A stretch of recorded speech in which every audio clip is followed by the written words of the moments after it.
You're listening to an Airwave Media Podcast.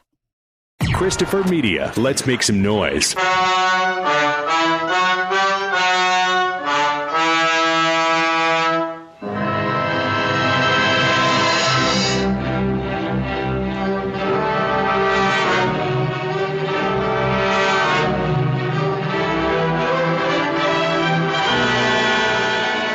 Courrier de midi, une lettre anonyme. Une lettre ignoble. On m'accuse d'être votre maîtresse. On voudrait maintenant que je sois obligée de vous écouter. J'ai reçu une lettre anonyme, moi aussi. Tu es au mieux avec Germain l'avorteur. Je te conseille de cultiver cette relation. Tu en auras peut-être besoin si ta fille Jeannette continue à passer des heures entières dans le bureau de ton médecin-chef. Malheureusement pour vous, je viens de la pharmacie. Toutes les ampoules prescrites sont portées comme sorties. J'ignore si vous les employez à votre usage personnel ou si vous les revendez, mais il faudrait les retrouver avant demain matin. Fayol a reçu une lettre. Bah, ce qu'il y a de plus grave, c'est que j'en ai reçu une, moi aussi. Et pourquoi plus grave? Parce que je suis un homme public, monsieur Fayol. Tu crois que je ne te connais pas? Tous nos locataires, tous il te les a fallu. Sauf le boy scout et le vieux frochard. Et encore, je suis pas sûr du boy scout. Heureusement que ce matin, j'ai reçu une lettre qui m'a ouvert l'œil. Quelle lettre? Celle-ci. Quoi? Vous vous levez à l'instant et vous avez déjà les doigts tachés d'encre. À l'assassin anonyme, il fallait du sang. Oiseau de sang. Oiseau noir. Corbeau. C'est elle le corbeau. C'est faux. C'est une note. C'est vous qui avez mis la lettre. Moi?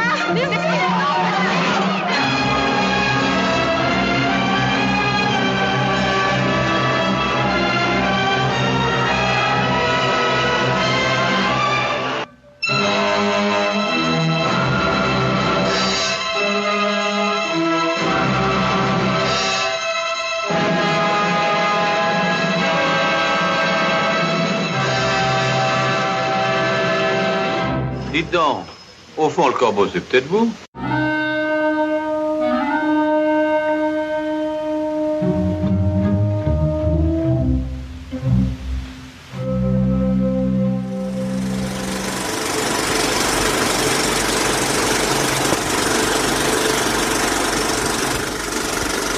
Welcome to the Projection Booth. I'm your host, Mike White. Joining me is Ms. Kat Ellinger. Hello. Also back in the booth is Mr. Ken Stanley. How do you do? French Month continues with a look at Henri-Georges Clouzot's Le Corbeau, also known as The Raven. The film was released in 1943 and made by Continental Films, a German company operated in France during World War II. It's the story of a small town of Saint Robin, which is plagued by a poison pen letter writer who torments citizens with scandalous details of their lives, turning people against one another and casting a net of suspicion across the entire region. We will be spoiling this 77-year-old film, so you have been warned. Kat, when was the first time you saw Le Corbeau, and what did you think? Wow, just wanted to say, for a 77-year-old film, it's incredible. I was late to the party on this one. It was only a few years ago. So there was some sort of scandal going on Twitter at the time of fake rumours or somebody losing their job. I wish I could remember what it was. And I saw Le Corbeau around that time and just thought, God, this just resonates so much with what's happening with somebody says something and someone writes a blog and these things get out of control. It's an incredible film, perhaps one of his most underrated as well, because everybody knows him for Diabolique, and obviously I run a magazine called Diabolique, but when you look at his films outside of that, you know, all of them are incredible in their way, and it just tends to sort of float under a lot of people's radars, though, for whatever reason. How about you, Ken? It was about 10 years ago. I thought it was quite compelling. A nice, suspenseful little melodrama and, with some stunning moments. And since then, in preparation for the podcast, I've watched it a couple times and my estimation for the film has grown. Like Kat has said, it resonates. I kind of fell into this movie. As you guys know, I was doing a whole series of films, that were released in the year 1969. And this one was on a list of 69 films. And that comes about because it was re-released in 69 and really not allowed to be shown for a lot of years because of the controversial nature of the story.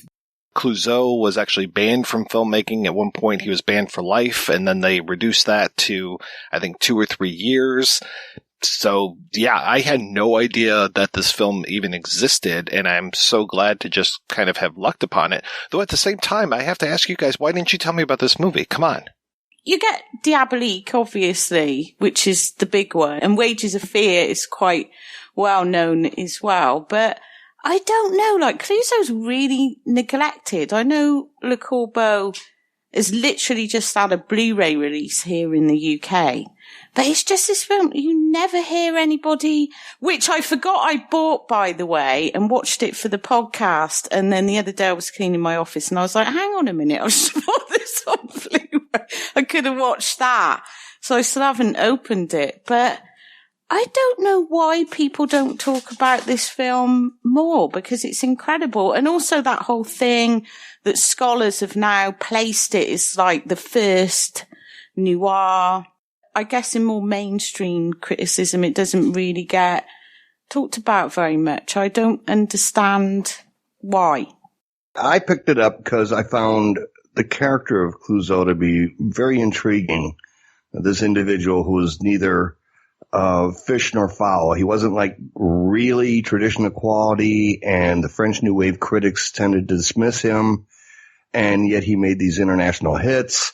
So I was just curious about him, and it was through the Criterion Collection, because they put out, aside from Wages of Fear and Diabolique, they put out this and, how do you pronounce the other one?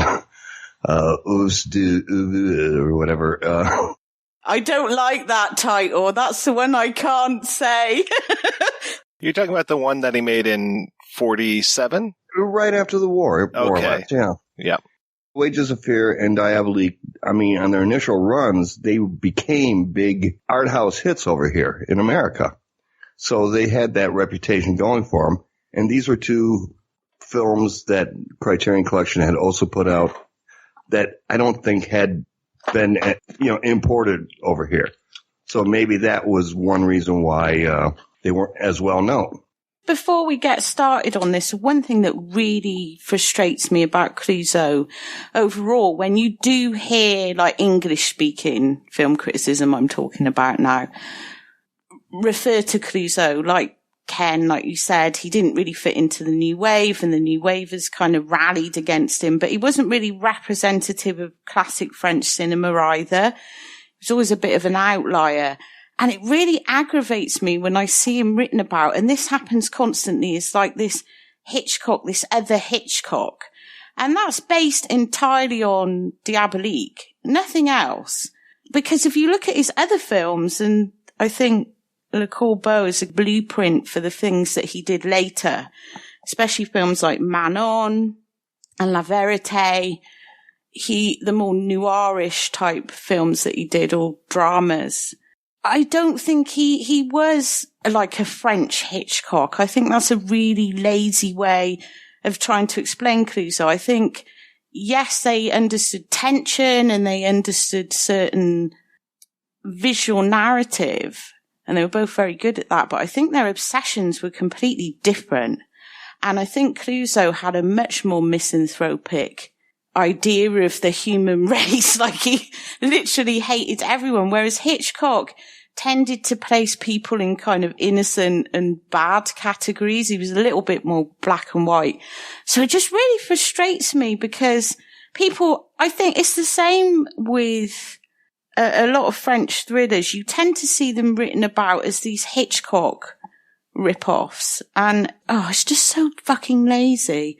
I think Clouzot was just totally his own filmmaker, and maybe that's why people just think, French Clouzot, and they can't be bothered. Maybe it's that. Maybe it's because he's not presented in the way he should be presented, which is like this incredibly, like Ken said, fascinating figure in French film. He didn't really fit anywhere, and he was just so angry and dark, and just some of his films are border on like sadism. They're so spiteful about people, and he is infinitely fascinating. Just boxing him off as a French Hitchcock is just, it really doesn't do him any justice at all. That's dismissive, especially over in France. If you say something like, in America, where Diabolique and Legions of Fear were hits, that was kind of like a selling point to get more Americans to see the films. It's like, he's a French Hitchcock. But in France, to say that he's a French Hitchcock is very dismissive. I think it's dismissive completely these days. I mean, just to write off the guy's whole career, all of these incredible films and so many different styles of films. I mean, looking at The Murderer Lives at number 21, this kind of comedy of manners, which is also really dark in places. I mean, I know Hitchcock had his Mr. and Mrs. Smith phase and those kind of things, but you can't just write off a whole guy's career by saying, oh, he's just the French version of Hitchcock.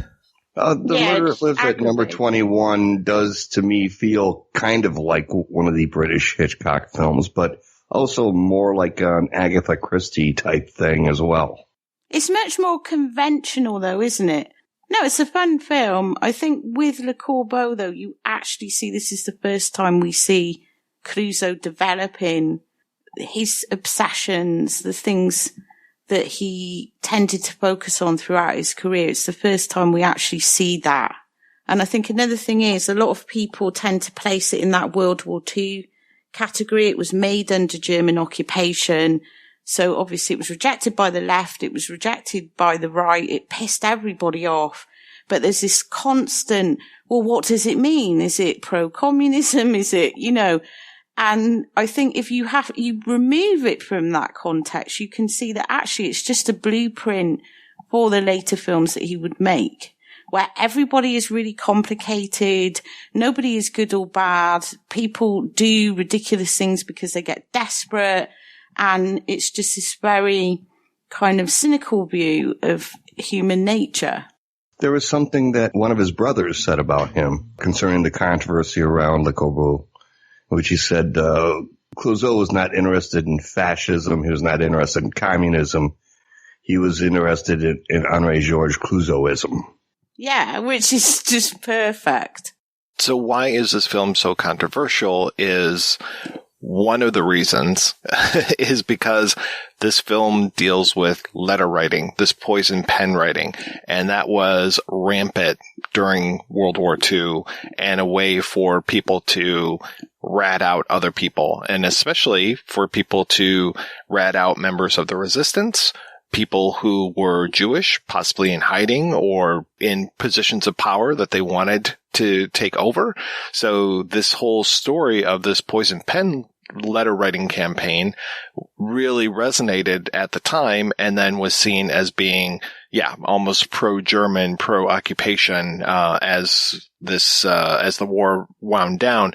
This film came out in 43 and, VE Day is in 44. Had it been released maybe even in 42 or 41, it would have been a different story, but it was, I think, a little still too fresh in people's minds once the occupation was over and people were looking to lay blame at the feet of other folks. And it was again like kind of this witch hunt after the war to be like, okay, now who can we punish for being collaborators?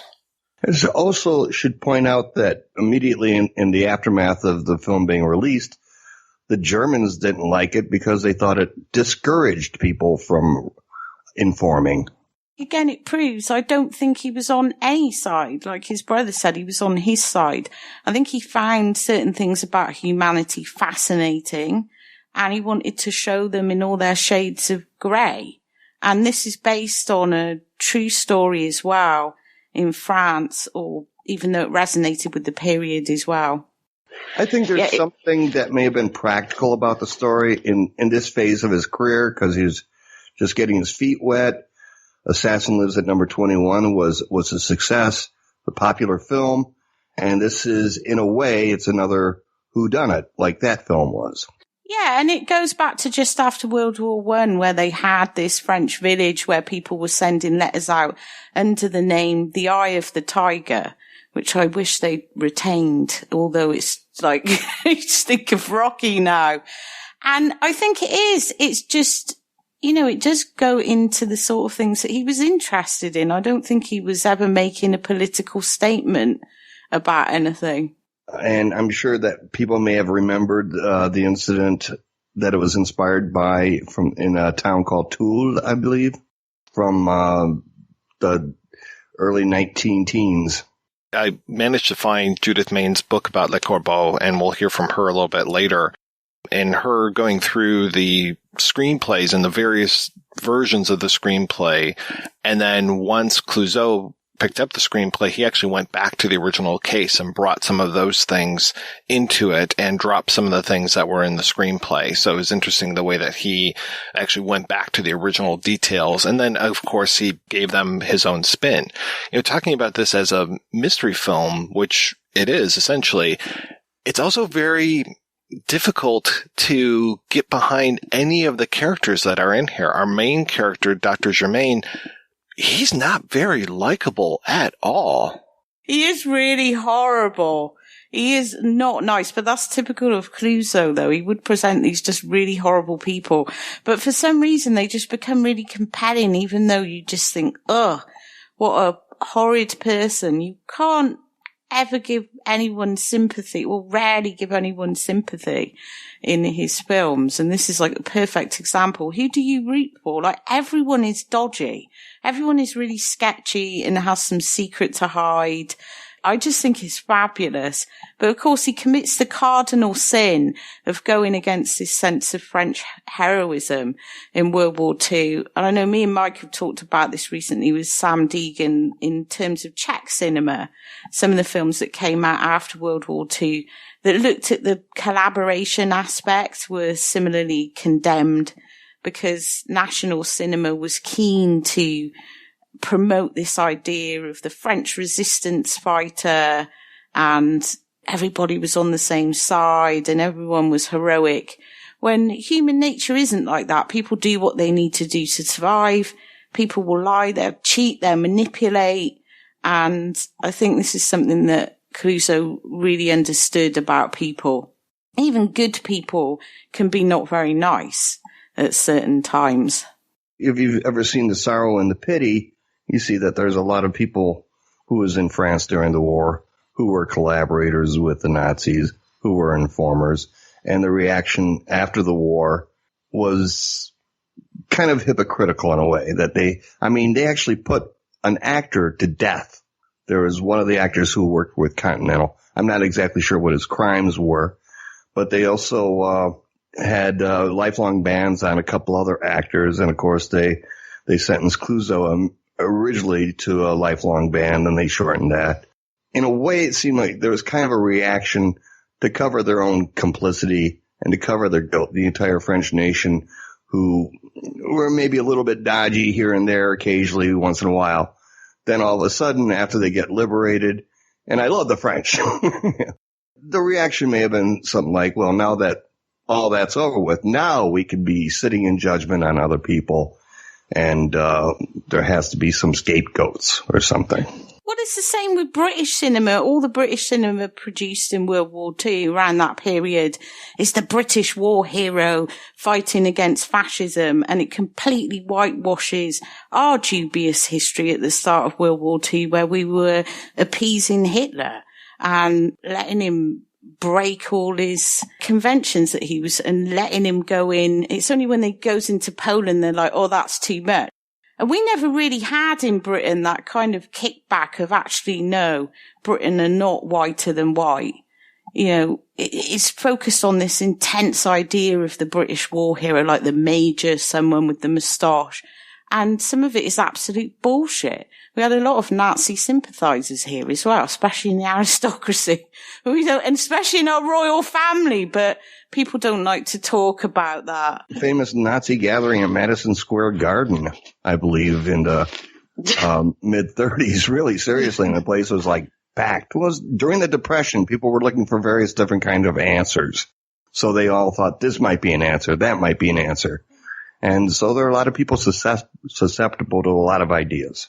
Wasn't it Father Conklin here in, was it Detroit? In Detroit, yeah. Yeah, was a big-time Nazi sympathizer, if memory serves. And he was almost the Howard Carter from Mother Night. He was like kind of that Mata Hari type character who was just like, oh, yeah, no, the Germans are great.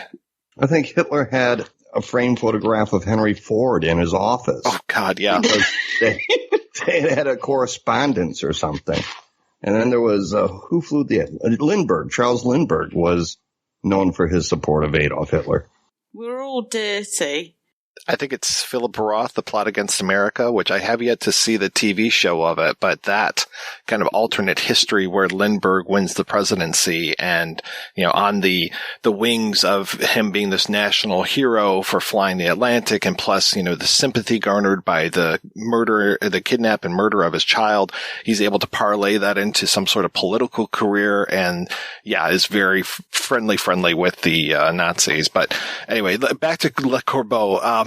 Talking about Dr. Germain, he is very unsympathetic. He is, and I'm glad I said spoilers, he has a secret history to him. So we are set to follow this guy. We don't necessarily like him. The first thing we see him doing is coming out of this farmhouse and washing his hands in this trough for animals, kind of like doing a Pontius Pilate, where he has just saved a mother during birth, but the child died. But then you also get this idea of, did the child die or did he murder the child? And it becomes this whole weird thing of abortion going through this entire film, which just hangs over it like a cloud. And then finding out that abortion was actually a sentence that carried a death penalty in Vichy France was another interesting thing, where it's like, oh my God, I had no idea. But it was such a huge, horrible thing that, you could be put to death if you were caught as an abortionist. And there is this shadow that follows Germain through this. And then we find out that he is very into saving the mother if the child can't be saved, because that happened to his own wife, where a doctor, when he was living under a different name, where a doctor had basically allowed his wife and child to die. Yeah, he's a very complicated person. But even when this comes out, his sort of backstory is exposed and that he's walked away from his former life because he's grieving for his wife, you still don't really like him very much.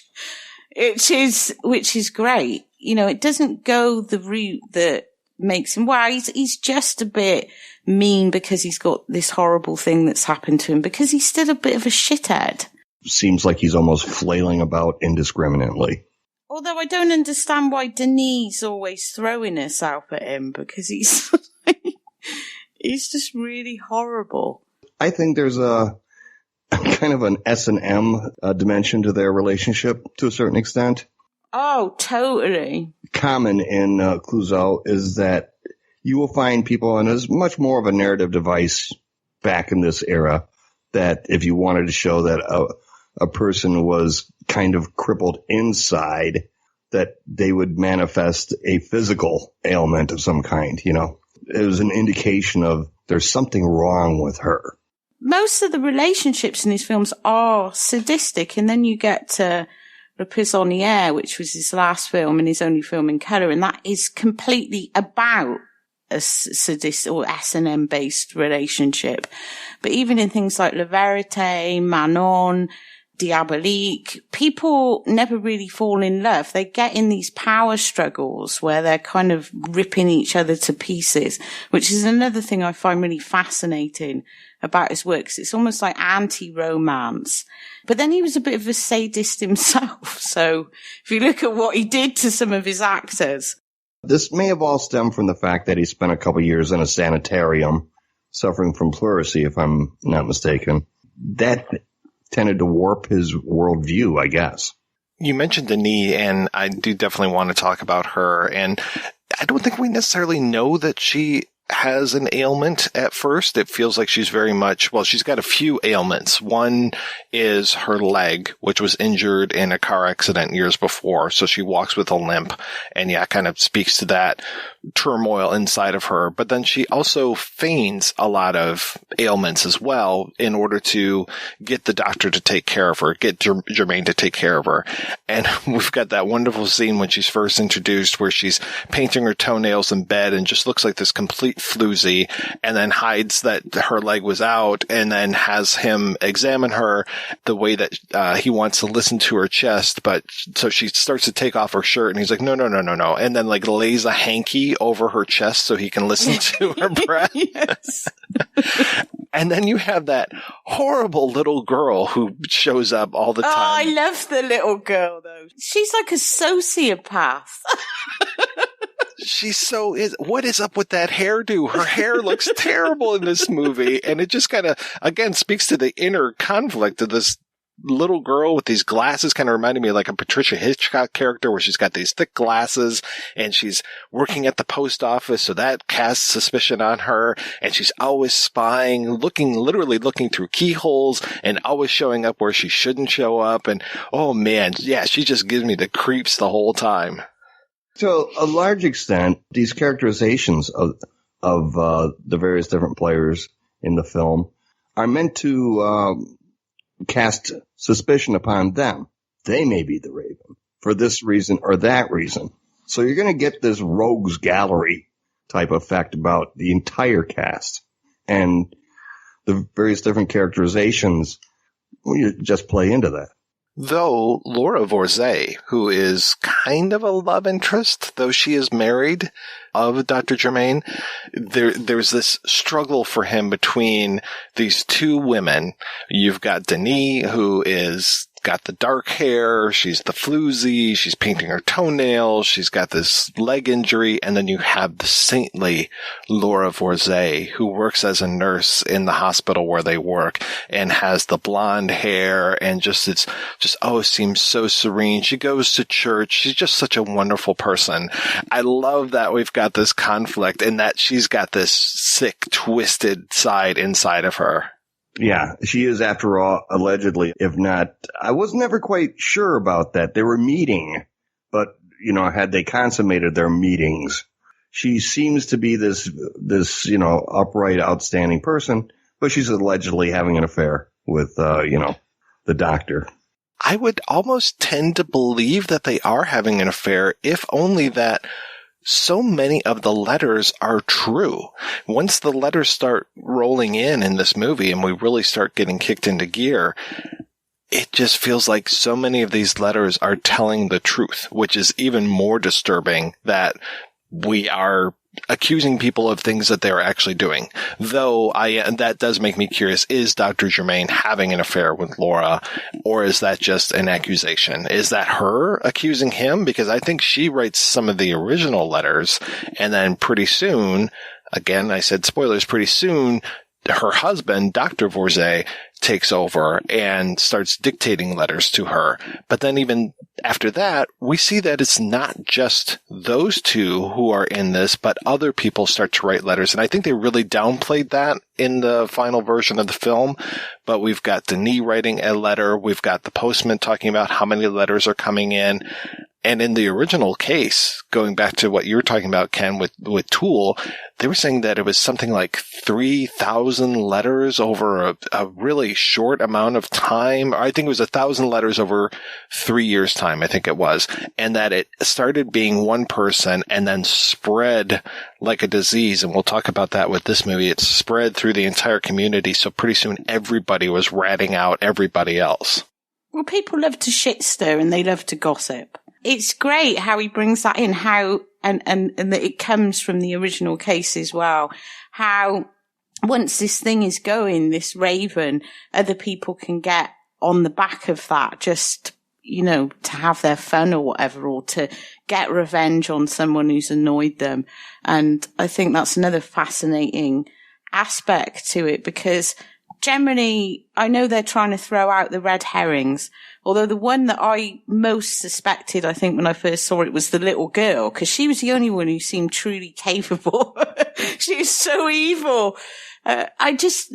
Yeah, she's always there, like literally behind the door, or just appears. When she appears in that stairwell asking him for money, that's so creepy. She just appears out of nowhere. So I know there's the red herring bit, but it goes further than that because it does tell a lot about human nature and what people are capable of. And the fact that people just get on the back of this bandwagon because, you know, for whatever reason. Yeah, it is her with that ball. I kept thinking of the little girl in M for whatever reason while I was watching it. And just like, she seemed like she would take Peter Lorre home and murder him. And yeah, she's the sister of Denis. And then they have this brother who I don't even remember if he gets a name, but he runs this school where they are all staying at. So there's basically two major areas that we're talking about. We're talking about the hospital and we're talking about this school. And yeah, I love when Germaine comes in. So Germaine lives there with Denis and with the little sister Roland and with the one-armed brother. And of course, when I see somebody who only has one arm, I'm thinking, okay, well, they've had, you know, something happen to them, almost like a castration kind of thing. You know, I watch a lot of Star Wars films, so that's where I usually get that. And there's even a shot later on where Vorzay and Germaine are talking and they look through a window and there's the one-armed man writing something. Could be a poison pen letter. We don't know. But I love when Germaine comes in to look at Denis and he closes the window where you can hear all these children outside playing. He hates children, you know, and that he's living there with outside of this school or inside of this building and all these kids around all the time. And these kids are just, they seem like little monsters. It's great though, because this is the thing. Why does Denis see him as future husband material? She's totally obsessed with him. And one of the first times we see him is he barges into his room. He slams the window shut because he can't stand kids. And you just think, what are you doing, woman? It's interesting. She's often called a femme fatale, described as a femme fatale, or like a kind of prototype for a femme fatale. But she doesn't have the power of a femme fatale. She's a really, truly pathetic character in many ways. And I think Clouzot does a lot to establish that early on with the failed attempts to get attention with these. She kind of reminds me of one of those Victorian women who's always lying around with some undescribable illness that really exists, flaked out on the chaise lounge. She's kind of like that. She is a really pathetic character and she doesn't have any power. So it's interesting when you see her called a femme fatale simply because she's a sexual character. But a femme fatale generally has a lot of power because of their sexuality, whereas Denis has no power. And a lot of the time we see her, she's just isolated in her room. She doesn't seem to have much connection to the wider community. She has this injured foot that she's ashamed of. So again, it's this kind of generalizing with Clouzot that I would not describe her as a femme fatale. She's like the opposite of a femme fatale because no matter how much she tries to seduce this horrible man, which I have no idea why she's so obsessed with him. Maybe it's just because he seems like a challenge. I don't know. Or he's the only man who goes into her bedroom and she never leaves. Maybe it's that. But she has no power over him because he's so kind of angry and cut off from everybody and he just hates everything and everything's an annoyance and everything's irritating and he's kind of, you know. Well, she doesn't have exactly the joie de vivre of, she tends to be pretty bleak herself. So yeah, maybe there's that connection. Maybe that he's a doctor, and he can look after her infirmities or something. I'm not sure. I mean, there is no real reason to read any kind of romance into this situation. No. I love the part when she's got those little glass cups on her back. Well, we do find out, though, that they have fucked because towards the end of the movie, he finds out through another letter, and I think this is the letter that she writes to him, an anonymous letter, that she's going to have a baby. And there's talk later on when he comes back to her, it's just like he opens up the window right towards the end. So we hear the children, and then there's the question of, would you save me for the child, or, like that original question of, do you save the mother or the child if there is a problem? And he's just like, perhaps. It leaves us this really vague. And it's like, what? I think he would sacrifice her for a child now. There's a scene where, the morning after scene or whatever, in which he said, I felt like that about you last night, but nah. No, I know. It's like, normally in the Hollywood thing, you have the smoking cigarettes and you have the in this, and he's basically like, look, I was bored, you were there. Now stop bothering me. I think it's wonderful. You've also got that thing later on where she tries to give herself a miscarriage by throwing herself down the stairs. The fact that they were even talking about that in what would have been a mainstream film is incredible, with all the abortion talk as well. The subplot of their interrelationship has its own dimensions there. I find the character of Vorzay to be obviously central and every bit as fascinating. Yeah, he is a fascinating character, and I don't want to read too much into this movie, but I think it really asks to have a lot of stuff read into it. Like I said, there's the theme of childbirth. There is, I love when the one nurse gets accused of being the Le Corbeau, how she's dressed all in black, that you have so many people dressed in black like a raven in this movie. But Vorzay, this wise old patriarch, the psychiatrist who seems to be just always there and doling out the right information and talking about who this person might be and really just providing a lot of guidance, and seems to be very much a father figure towards Germaine. And like I said, I don't want to get too deep into this, but I was talking about abortion before, and looking at his name, Vorzay, especially in the letters where they talk about the wife of Vorzay, La Femme of Vorzay. Vorzay together looks so, it is Avorzet. That is Avorter is the word for abort. And I think they definitely named him because of that. And then the other thing that gets me is that, talking about gender in this movie, is that if you look at the idea of this poison pen campaign, poison pen letters are typically thought of as being a very feminine thing, that is one thing that can give women power, is that they can write these really nasty letters and be all prim and proper like Laura, but write these letters that are super nasty and pornographic, and like he can't even say the words when he's giving this test later on in the film.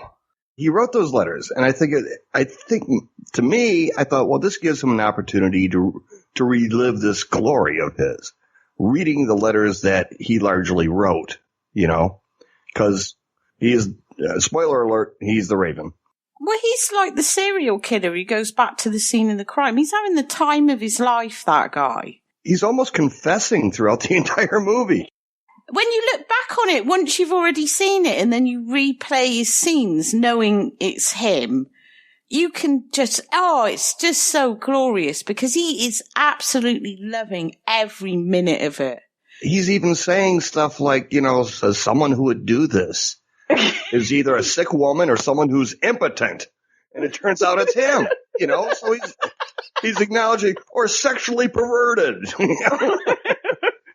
So he's more or less, hey, look at me, I'm a sexual pervert and I'm impotent.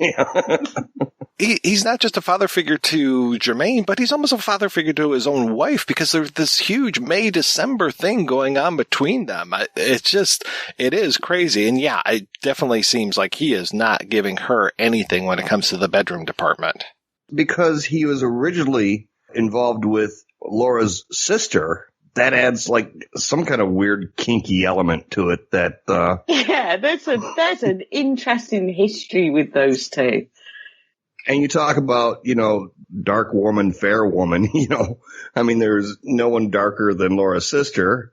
I did want to say, actually, just to go back to the relationship between Vorzay and Denis, Clouzot did that with La Prisonnière as well, which is about sadism, where you have this woman who becomes obsessed with this very detached, offhand, strange, psychologically stunted man who basically is very impotent.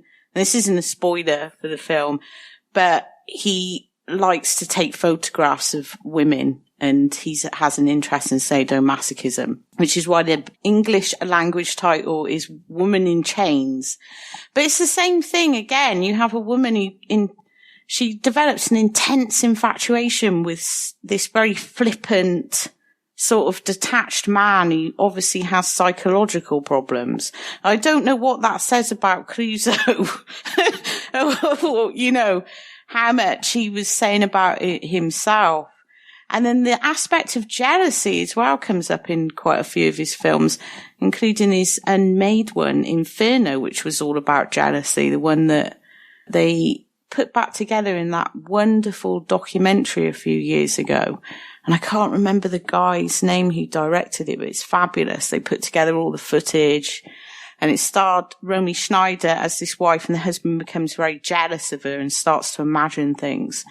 So you've got that in Le Corbeau as well, because ultimately you have the idea of, say, being jealous of this young wife. We're led to believe he can't do anything, although they don't elaborate on that. But he's also very jealous that she might be interested in this young doctor, which is his motivation. As another motivation would be his ability through the letters to control this situation, to control this town, The way he ends up getting her thrown into a sanitarium at the end, and it's just like, oh, my wife is crazy. You really need to put her away. It's like the most gothic thing ever, though, that is. It's just another reason why I love it. Although I wouldn't say it was necessarily a gothic film, it does have some of those aspects of gothic literature in it. The whole mad woman in the attic and all that idea of husbands just throwing their wives into asylums so they can carry on with their lives, and tricking people and controlling their wives. And it talks all about that, the fact that he has so much power in his position as a doctor, in his position in the community, that he can completely abuse to basically destroy this woman whose only crime really is that she developed an infatuation on a young doctor and wrote a few letters to try and get something going between them. And like you say, Ken, he just really gets up on the power, and you just see that when you go back and watch it a second time. I love every scene he's in, because he's just loving it. He's just loving everyone running around confused. And he's always the one that seems calm, and he's offering out advice. But you just know that's not what he's doing at all, which makes it even more perverse when you see it again, because you just think he's loving this. When you see it the first time, he's kind of like a relief in a way, because we're getting all the nastiness from the relationships of the other characters, and he stands and as you say, Kat, he's like calm, and he seems to be like a center that you can almost kind of like, well, I'm not crazy about the doctor guy, Germain, so this guy seems like he's got it together a little bit. And the scene at the post office where he first starts going on at length about poison pen letter writers, it's brilliant. I think that whole scene is absolutely brilliant. Because, at that moment, he kind of like starts spreading out suspicion everywhere else but him, but including him at the end. So as to make Germain, who is the center of this poison pen letter writing, it's bound to make him more paranoid, because this learned psychologist who studied this stuff just so happens he's a graphologist. Oh, yeah. Isn't that convenient as well? Get that wonderful scene of him having all the people write the letters and whose handwriting is going to match it. And obviously it's not going to be anybody there, but he's still going to have this big kind of kangaroo court case. that scene is just typical Clouzot sadism, because it's not just that they're testing handwriting, it's the fact these people have to stay there for hours and they're forced to write lines for hours, and they're kind of, Denise like passing out. She's like, she won't take it anymore. And it's like, you know, after a few hours they'll slip and their true handwriting will come. It's like, who comes up with something like that? And so everyone's punished, and it's done in just this kind of, you can just tell he's really enjoying it. We'll say he's just at the helm of everything. He reminds me of one of those characters that would turn up in Columbo later on, although Columbo would have just known it was him. But you know, those like really narcissistic, they're kind of always hanging around Columbo and telling him their theories. He reminds me of one of those sort of characters. You are right on the nose with that, Kat. Absolutely 100%. And of all of the Columbo villains, he reminds me so much of the Shatner one, when Shatner was the actor who played a detective. So he is saying like, well, if I was on this case, I would do this and I would do that. And just so full of himself with all of that, to the point where he almost loses himself and trips himself up because he has, you know, solved the case himself. What do you think? I think that I had better try and help you. Would you? Oh, that would be an honor. Detective Lucerne helping me. Wait till I tell my wife. The other thing, too, is, isn't Vorzay high on drugs throughout this whole movie? Because they talk about how the older sister, who's the nurse, is stealing drugs and then passing them on to Vorzay. That's a revelation that comes about later in the film. I was a little bit shocked. You hear him say, I'm a drug addict.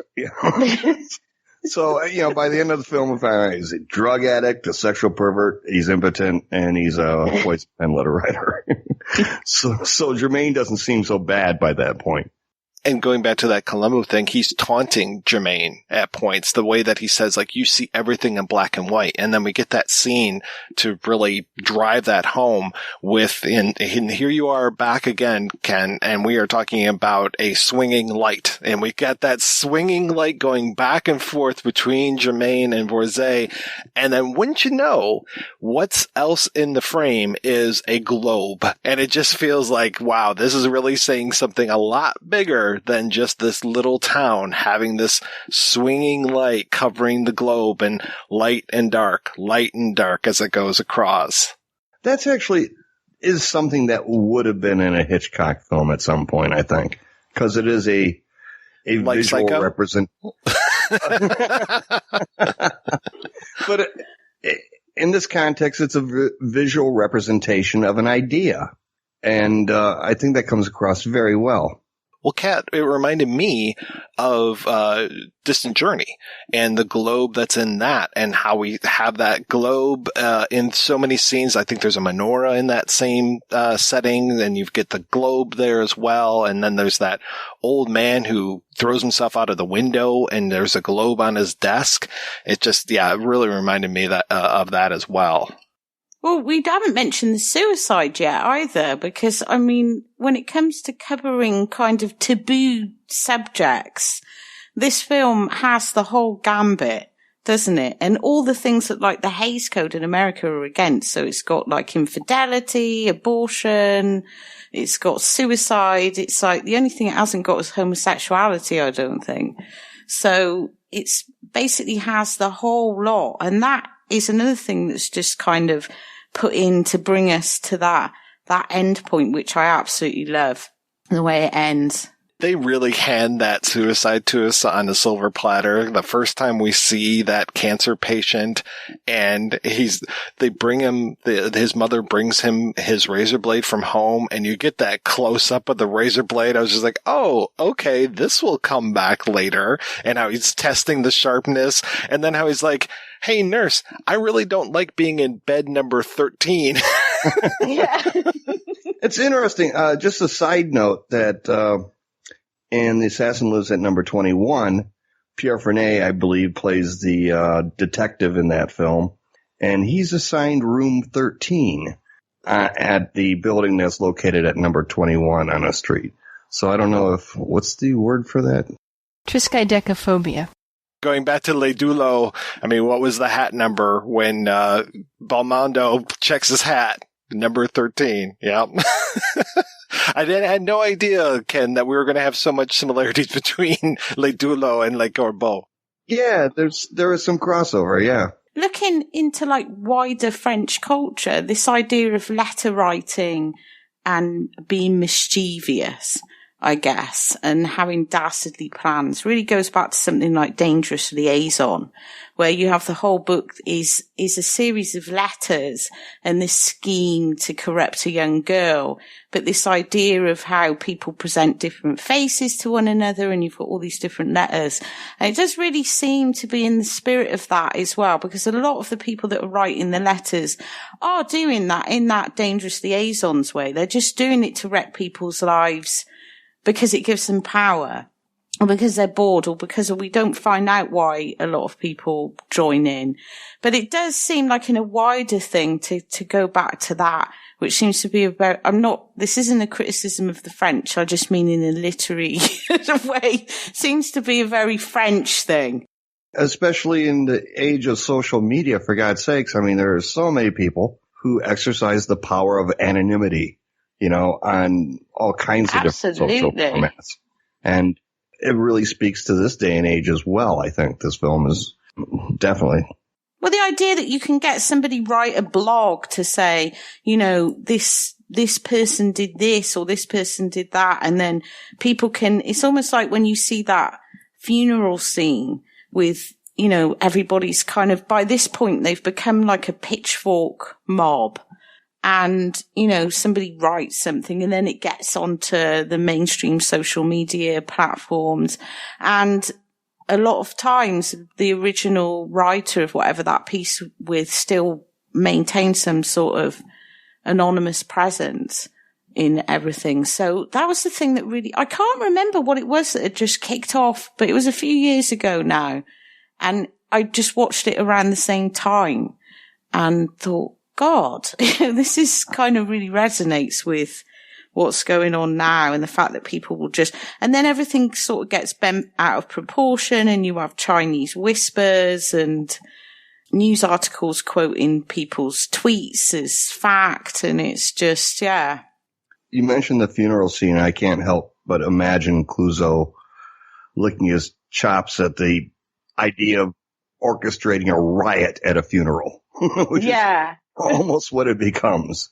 Well, I love that when the letter falls out as they're on their way to the funeral, and the letter falls out onto the street out of the bunch of flowers, the wreath, and all of the people stepping around that letter as if it was something that was diseased. And just, I talked about how the letter writing spreads through the community, and that letter there on the ground just looks like it is something that is going to give you something, just the way they're all stepping around it, just like it's breaking the sea, and everyone's going around until finally someone picks it up and reads it. And it just, kicks off this whole thing. And then it becomes, well, it came out of your wreath, older nurse, you really are a horrible person. And then, it becomes this mob scene of, we have to do something horrible to her because she obviously is Le Corbeau. Well, do you know what it reminds me of? And this is like a much later reference, but was my personal point of reference, is Martin Scorsese's After Hours, when Griffin Dunn is kind of, this woman goes after and puts these posters up of him, accusing him, and this whole mob come after him. Obviously, they've got an ice cream van, and it's not a funeral, but it's the same thing. This pointing and this like people just getting whipped up into absolute hysteria off the back of a poster. And in this case, it's a letter. And it just reminds me, although that's like a comedy, so it becomes absurdly funny.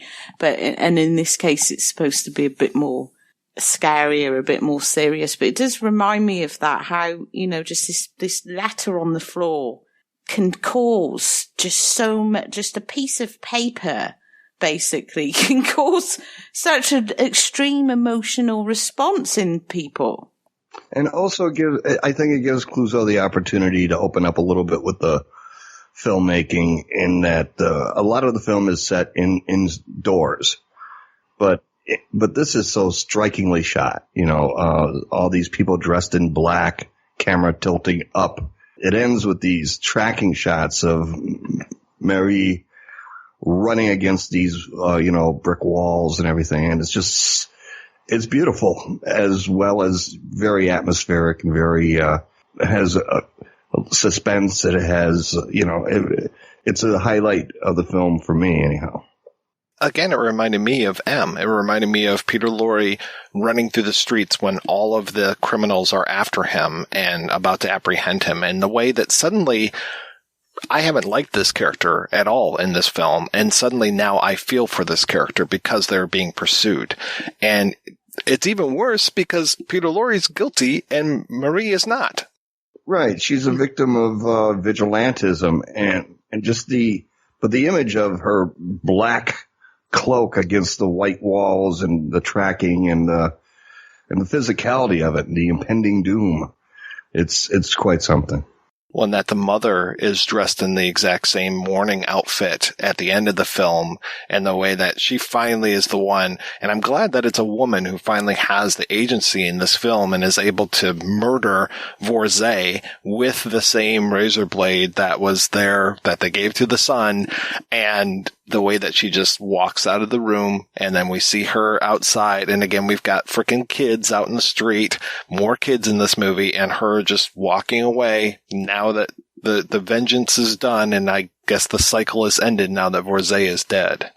I love that part. And it was one of the things that stood out the most for me was the fact that she appears like an angel of death. And she gets to be the one that gets the revenge. And she is the one that understood this whole time what was going on. And it's so effective because we basically only see her for a few scenes. And generally a woman would be saved by a man, or some man would have to help her figure it out or whatever. So it's really powerful that he uses this matriarch figure to basically, it's almost like all the kids are squabbling and then the mother comes in and slams her fist down at the end and says enough. It's incredible. And we usually think of female revenge films as something that came a lot later in the 60s and 70s. And here Clouzot is doing it in the 40s with an older woman as well, which is again another really powerful thing, because in traditional cinema we think of older women as less powerful.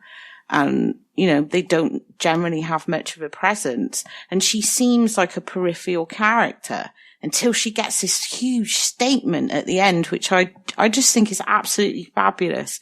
Because Clouzot quite often gets accused of being a misogynist, especially with things like the Verite.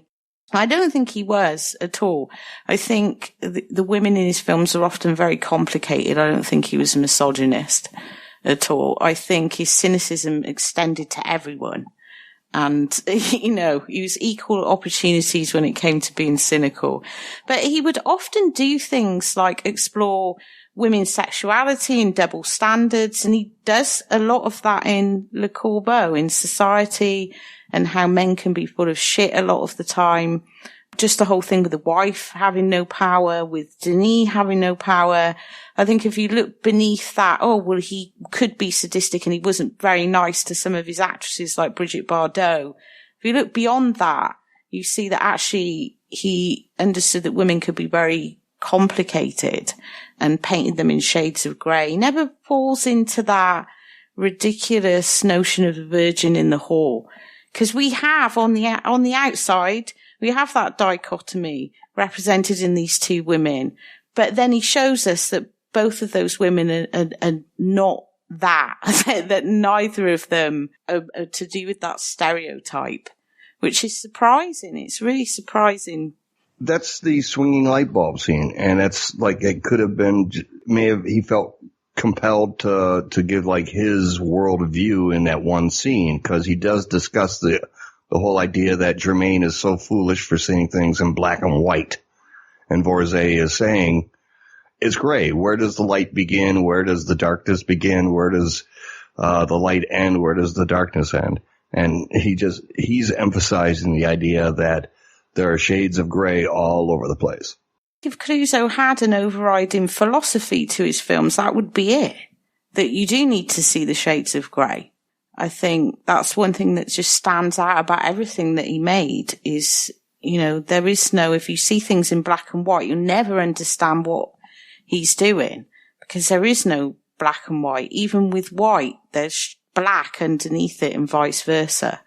And I think he would take these stereotypes and he would smash them, which is why when you read some of the stuff that the New Wavers wrote about him, seeing him as this more classic commercial director, I think he was anything but. His films were commercially successful, yes, because he put all the juicy things in that he knew and he knew audiences enjoyed, much like Hitchcock. Beneath that surface, it was a lot more complicated than that, which is why you can watch a film like Le Corbeau, which is 77 years old, and still think, wow, I get this. People are like this. They're still like this. I wanted to talk about how Germain, he's supposed to be our protagonist. He's supposed to be the detective of this whodunit, but he's the worst detective. I've talked about this in many films before as far as detectives who are not good at their job, and he is one of them. He cannot figure out who it is. It is the mother who figures out who is the poison pen writer in this. He thinks that it's Denis. She tells him no, and he figures out that it's Laura. Laura's like, no, it's my husband. He doesn't believe her and then goes back to Denis because of her throwing herself down the stairs. And then she's finally the one who manages to figure out, and then he goes back to Vorzay.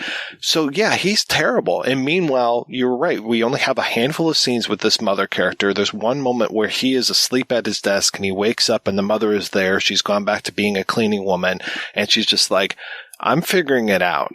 And when I do, things are going to happen. She's the person with the most agency in this entire movie. It's amazing. And the fact she's the only one not showboating her fucking theories to everyone who'll listen as well. She's just very like, when I know, then you'll know. Yeah, well, she actually pulls out the knife to demonstrate, to show exactly how it's going to get done. This knife was used once before, and it's going to be used again. All right, guys, let's go ahead and take a break and play an interview with Judith Mayne, author of the Cinephile Film Guide about Le Corbeau, and we'll be back with that right after these brief messages. This is an American Red Cross blood donation alert. We are currently facing a severe blood shortage during this coronavirus outbreak. Healthy blood and platelet donors are asked to make an appointment to give now. Donating blood is safe and can help save lives. Cancer patients, accident victims, and so many others continue to need life-saving transfusions. So please schedule your appointment now by visiting redcrossblood.org or calling 1-800-RED-CROSS. You can make a difference.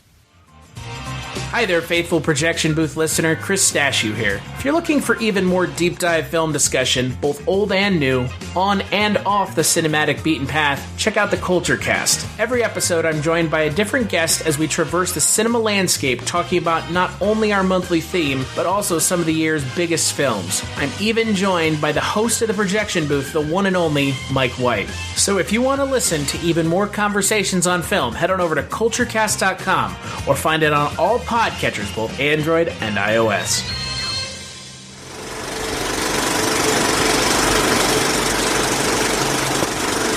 I am very curious about you and what came first, the love of film or the love of French? How did that go? That's a great question, actually. The two things were going on simultaneously. As a kid, I was a devoted film goer, and of course that's before I ever heard the word cinephile or cinephilia, and loved movies all of my life.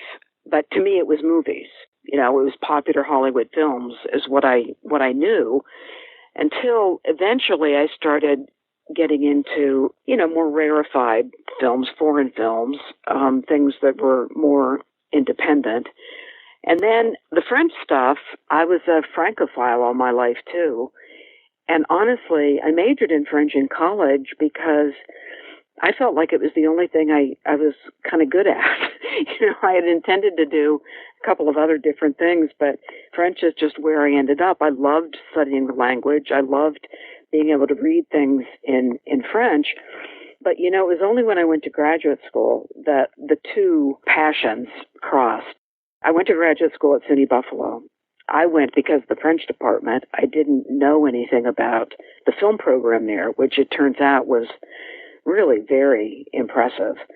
A friend of mine who was in the French department, we used to go to the series of French films that were being shown. He said, oh, let's start going to these, because he said it'll be good for our French, which, of course, watching films in the original French, even if they do have subtitles, is great for your French. The film that I saw that really changed my life was Masculine and Feminine, the Godard film. But that was the beginning of my Godard as God phase of my life. Like a lot of film studies students shared that passion in the 70s, early 70s now. But the Godard film, really made me want to learn more about cinema. And so that's when I started taking film studies courses. As I said, we were all Godard freaks back in the day. I went to France, and I lived in France for a couple of years, and, everything was pretty much focused on Godard and after. But I did see this odd film when I lived in France called Corbeau. Honestly, my frame of reference was in no way prepared for that film when I saw it. I thought it was a great film, but I was of that generation that if anything looked anything remotely like a classically well-made film, then you spit at it. You made fun of it. You thought it was like, oh, God, And so it took me a long time to come back to, it took me a while to come back to Le Corbeau. But I remember being impressed by it. But again, my headspace was just Godard and, everything surrounding Godard. Now, eventually, I taught at a couple different places, but I came here to Ohio State in, I say here like you should know where that is, in Columbus, Ohio, in 1976. And I started teaching survey courses on French cinema. I needed, quote, something to do for World War II, because it was a pretty standardly structured course where everything was by decades. And for the 40s, I could do not very many things because not a lot of stuff was easily and readily available. And this was a time, remember, we didn't have DVD or laser discs even back in those days, so everything had to be shown during class time. And so it had to be 2 hours or less, right? So I couldn't show the most famous occupation film, Children of Paradise. And I thought, well, wait, I love the Corbeau, let's do that. So I started teaching it. And honestly, in teaching it, I realized more and more what an amazing film it really is. And of course, the question that I was never able really to answer is how could a film like this be made during the occupation? Because I knew it was made by a Nazi company, Continental Films. And so that made it even more curious, because everyone knew that censorship was highly functional in France during the occupation. So eventually I wanted to find out more about the film, but again, it was a weird circuitous route that took me to Le Corbeau because I did research on other things, like, The Woman at the Keyhole. I did other projects, but one that I eventually landed on was I wanted to look at 1950s French film. Now, see, this is me finally beginning to challenge the orthodoxy of Godard as God in French film studies. And I wanted to look at the 1950s because it was always written off as this completely uninteresting decade until like 1958, 1959, when the new wave started coming about. And then a figure I started to get really interested in was Clouzot. And the film that particularly grabbed my interest was Les Diaboliques. And I was interested in Diabolique for a number of reasons. I think it's a great film, number one. The film is based on this novel by Boileau and Narcejac, who were this duo, this team of French crime thriller novels. And Clouzot changed the setup from the novel. In the novel, it's two women who are plotting together to get rid of the husband of one of them. And of course, Clouzot changed that to a woman and a man plotting to get rid of the man's wife.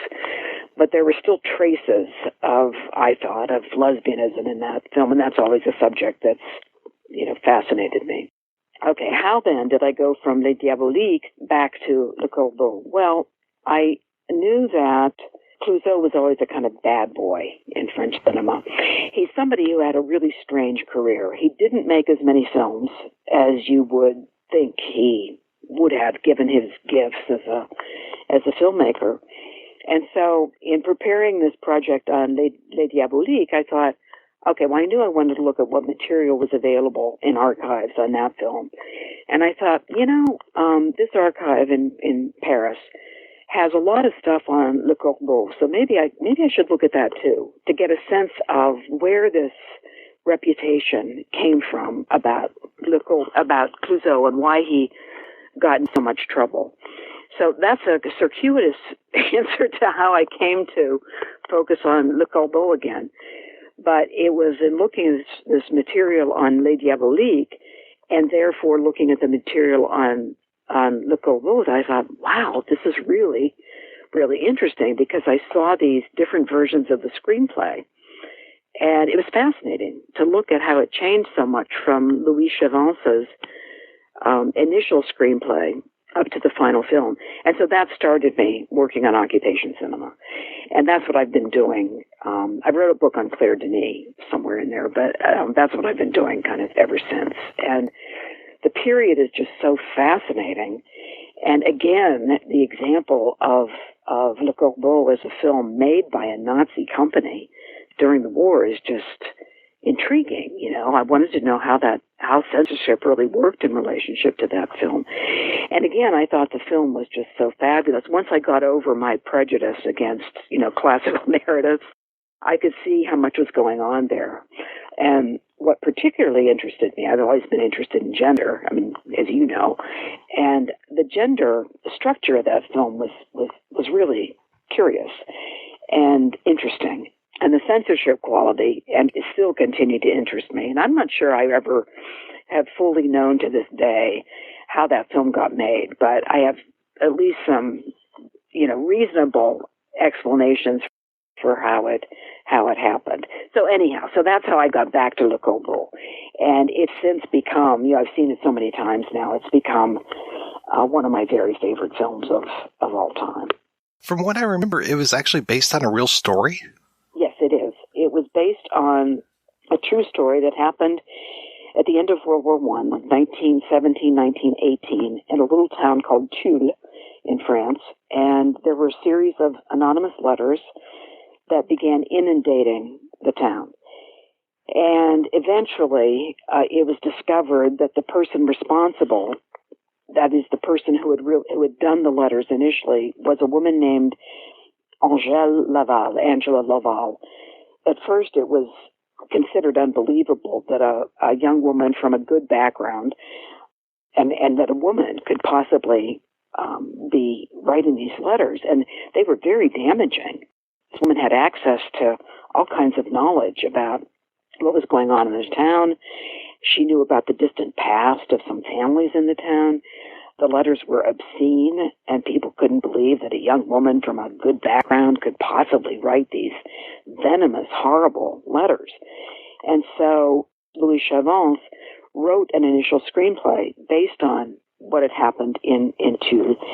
He wrote it in the 30s, and I think he deposited it in 37 or 38. And that date is important, which is why I can't remember exactly when it was. Sorry.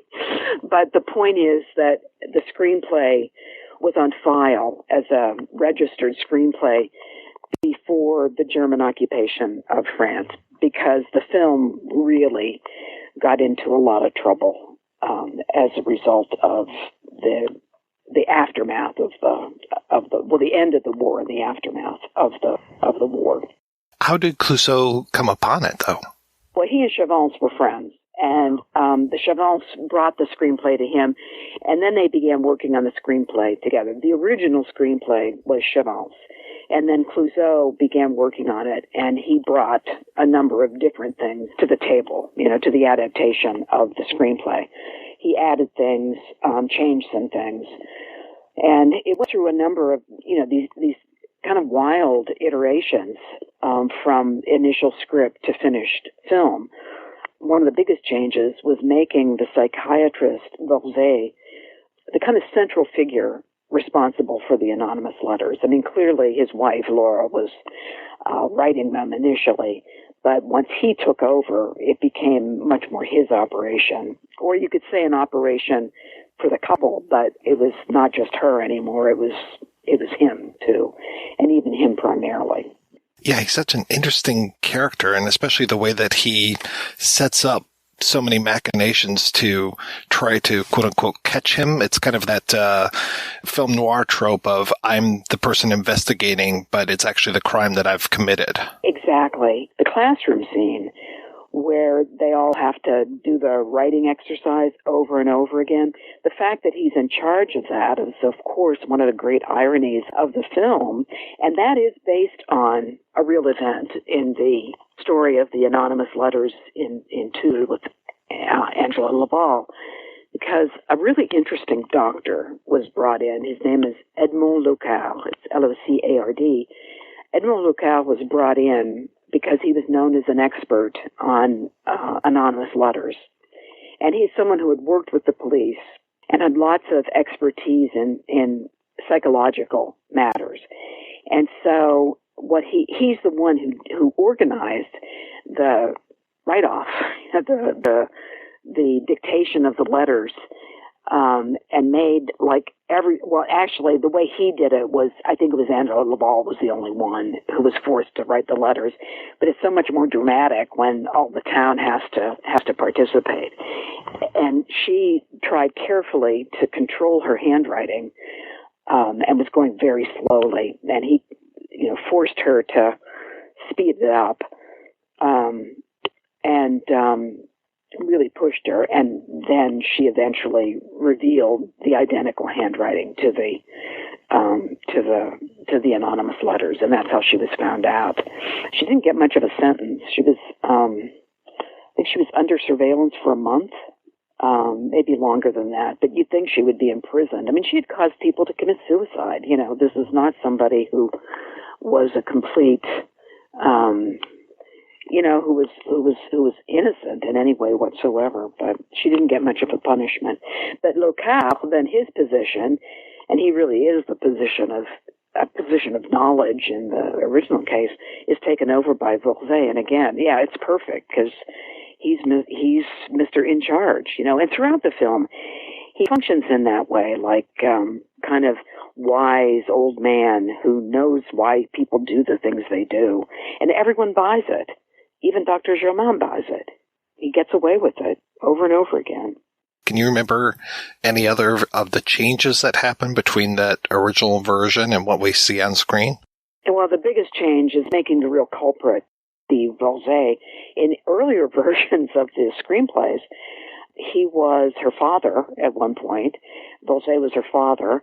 The early versions of the film, too, had a very specific colonial subtext, because the woman who was writing, and again, it was a woman, it was Laura, who was writing the anonymous letters. Her husband was it says the colonies, and she started writing these letters in his absence.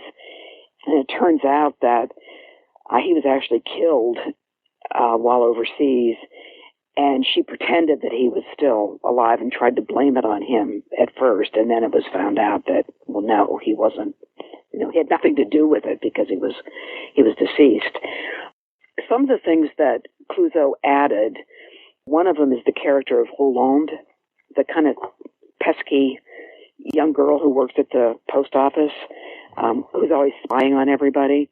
She's real creepy in the film. She was a fairly popular actress during the occupation. If you saw some of her other films made in the 40s, you wouldn't believe that it was her. And she manages to look like such a kind of creepy adolescent, always trying to spy on everybody. That was an invention. He elevated the role of Marie Corbeau, the nurse who was initially accused.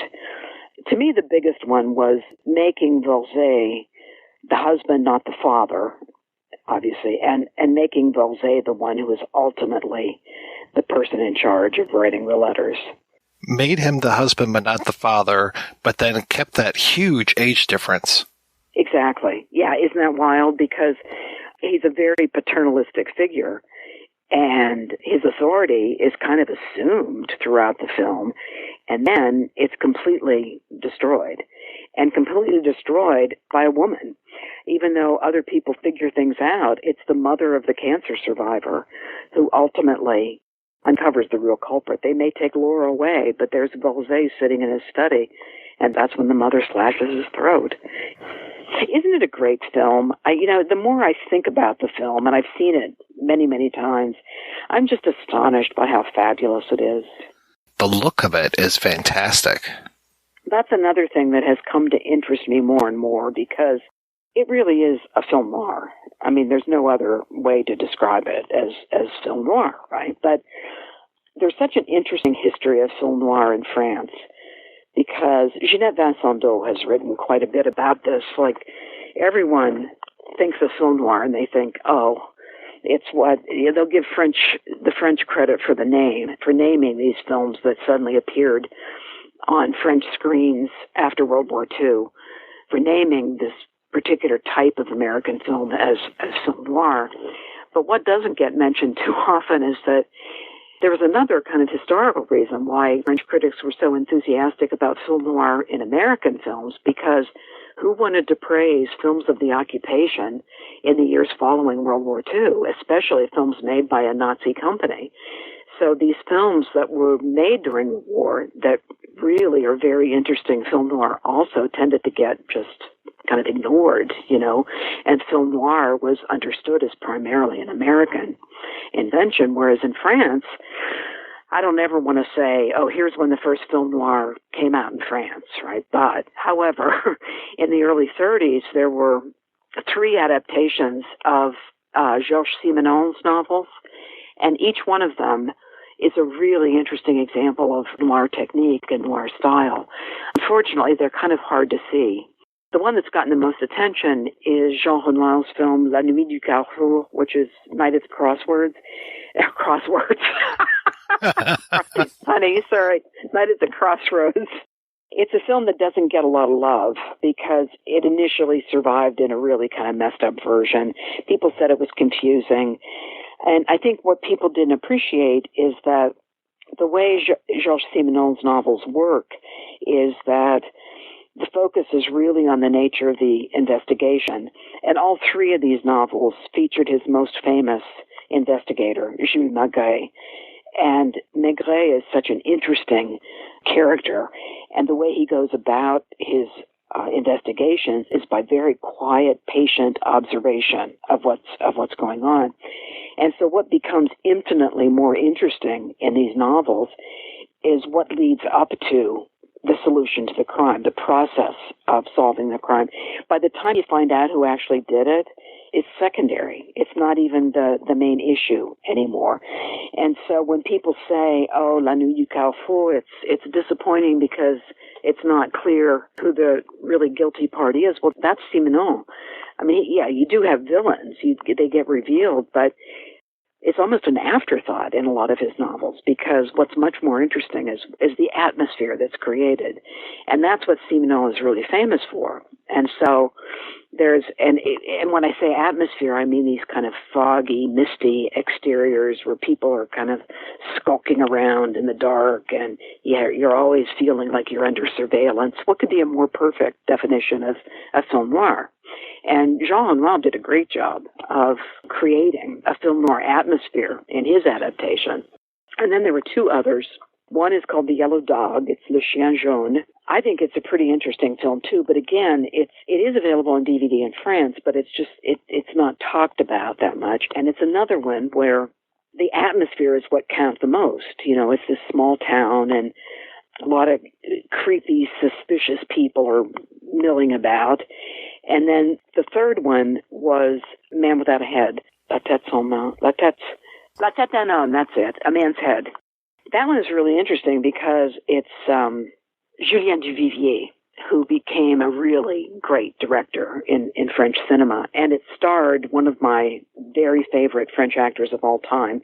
His name is Henri-Georges, and he also made a number of occupation films. And he's somebody who had a hard time during the occupation. He worked, but he had a really, really hard time with the authorities. So those three films in the early 30s, all very noirish, and they're all fascinating films. I think La Tête d'un Homme is probably, with all respect to Renoir, probably the most interesting of the three. But the point is that this film noir style was there in the early 30s. And of course it's there in what we now call poetic realism. But unfortunately, the term poetic realism has kind of taken on a life of its own. And so you don't always see that what was going on in these poetic realist films was something that was really very much a part of a continuity of French film noir, that was very much there throughout the 1930s. Now, to me, this is the most interesting aspect of French occupation cinema.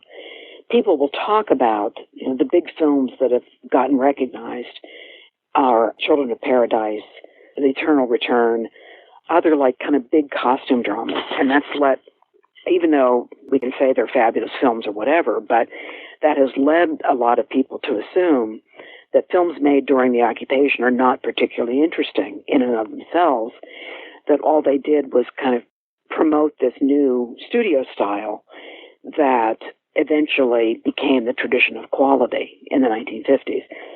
Saying this is an example of tradition of quality is sort of like saying, boy, do you stink.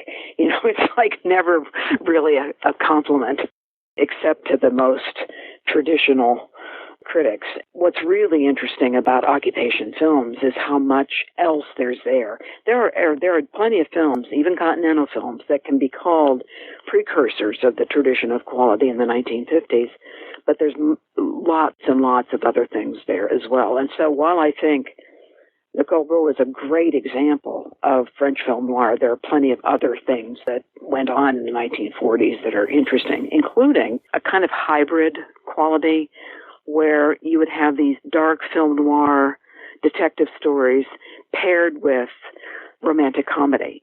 Clouzot's, his first film as a director was The Assassin Lives at Number 21.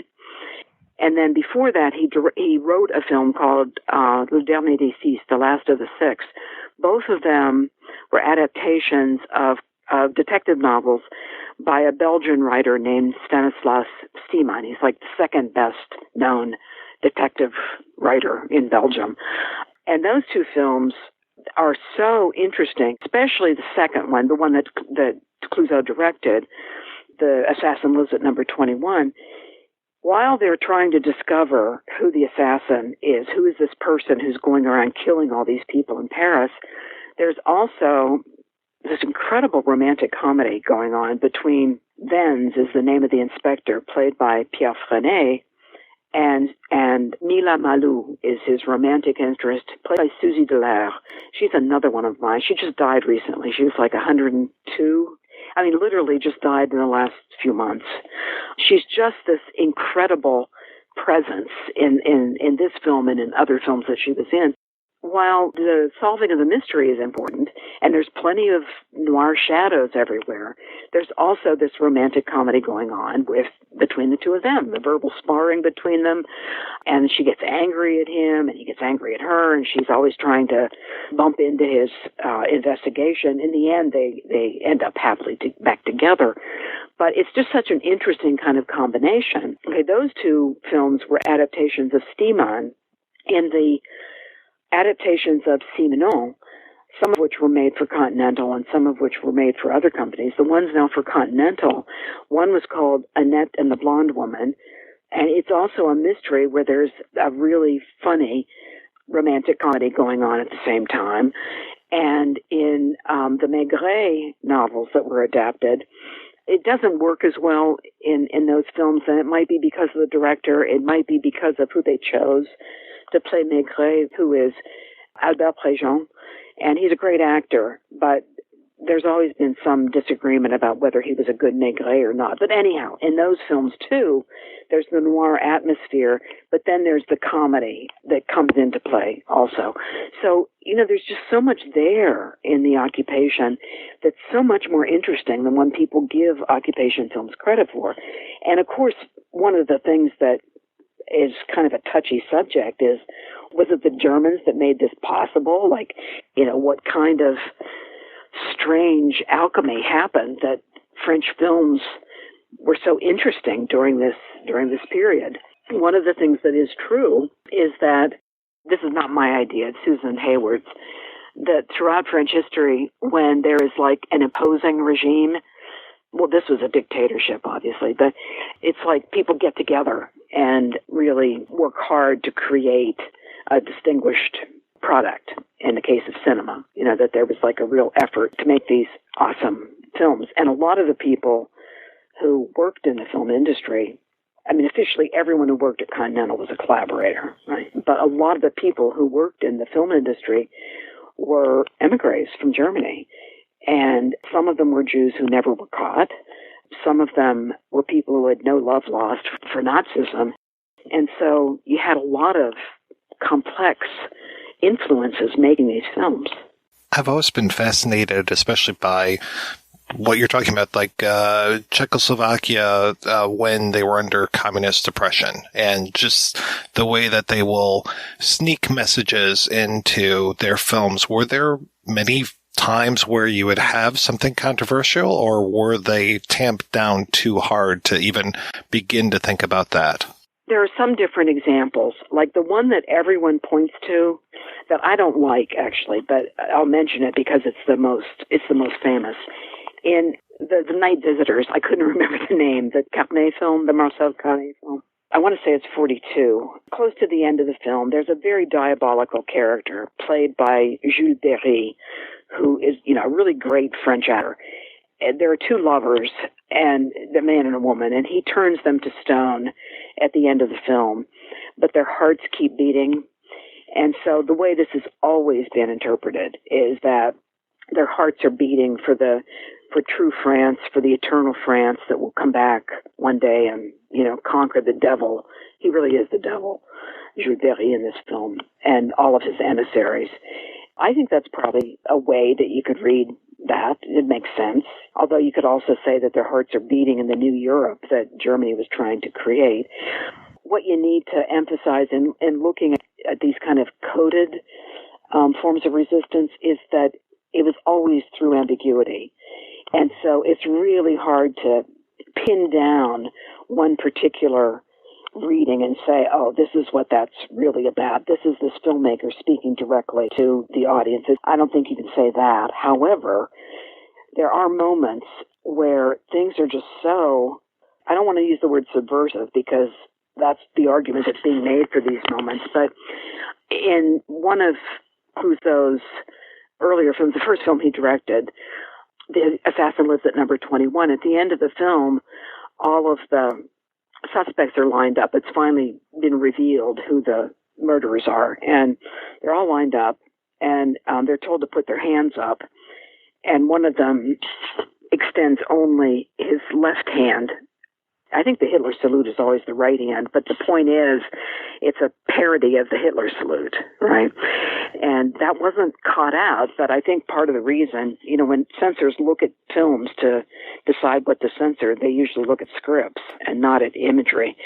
And I doubt it said in the script, oh, he's going to raise his left hand in an imitation of the Hitler salute. But that's the kind of element that I think is really interesting because it's mocking the regime, but doing so in a way that, you could say, oh, he just put his hand up, that's all. Although only one hand, but I'm trying to think of good examples because there are so many of them. Oh, one of my favorites, the first film that Continental released is called Her First Affair. It's Premier Rendezvous in French. And it was directed by Henri de Coin, who is not that well known in the history of French cinema. He had been married to Danielle Darrieux, and Danielle Darrieux was kind of the iconic female star of the occupation until 1942, when she got into some amount of trouble and didn't make any more films during the war. But in Premier Rendezvous, it also is one of these hybrid films where you have this mysterious thing going on in terms of this stranger who appears in people's lives. And then at the same time, you have this romantic comedy. And the romantic comedy kind of wins out in the end, but the romantic comedy is very much paired with a melodrama of the fall of this middle-aged, he's portrayed as a loser in the film, who really, I'm not making this clear, but he really falls in love with Danielle Darrieux, and Danielle Darrieux falls in love with his nephew. And all along she thinks that his nephew is her secret admirer. And so there's melodrama combined with this romantic comedy. Well, the melodrama is pretty awful, because this guy can so easily be seen as the fortunes of France. And I buy that allegory completely, because he's like beaten down, kind of pathetic in terms of what he wants. And when he first meets this young woman, his apartment is like right out of a film noir set.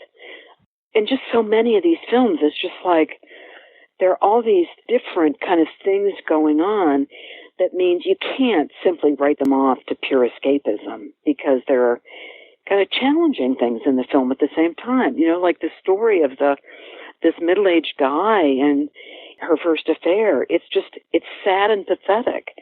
And there was even a film critic at the time who took note of that and said that this guy, this poor dejected loser at the end of the film, is a perfect embodiment of what France is like right now, feeling the effects of the occupation. Well, that's not the kind of film that the censors necessarily wanted the French to be making, you know, but it sure comes across as a really sad portrayal of what the country was going through.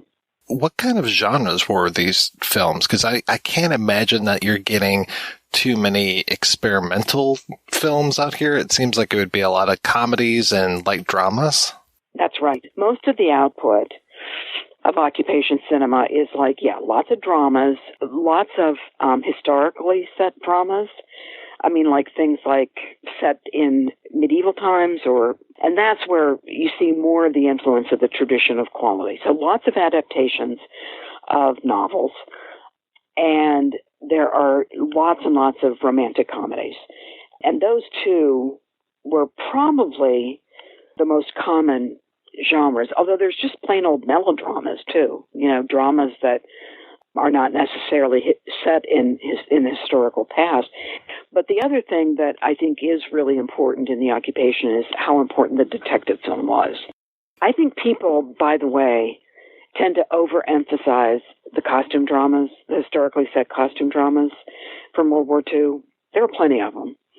But you know how you say one thing and that can then grow to become a kind of massive statement about the whole period, and it just isn't accurate anymore. There were those historical dramas, there were romantic comedies, there were melodramas, and there were detective films.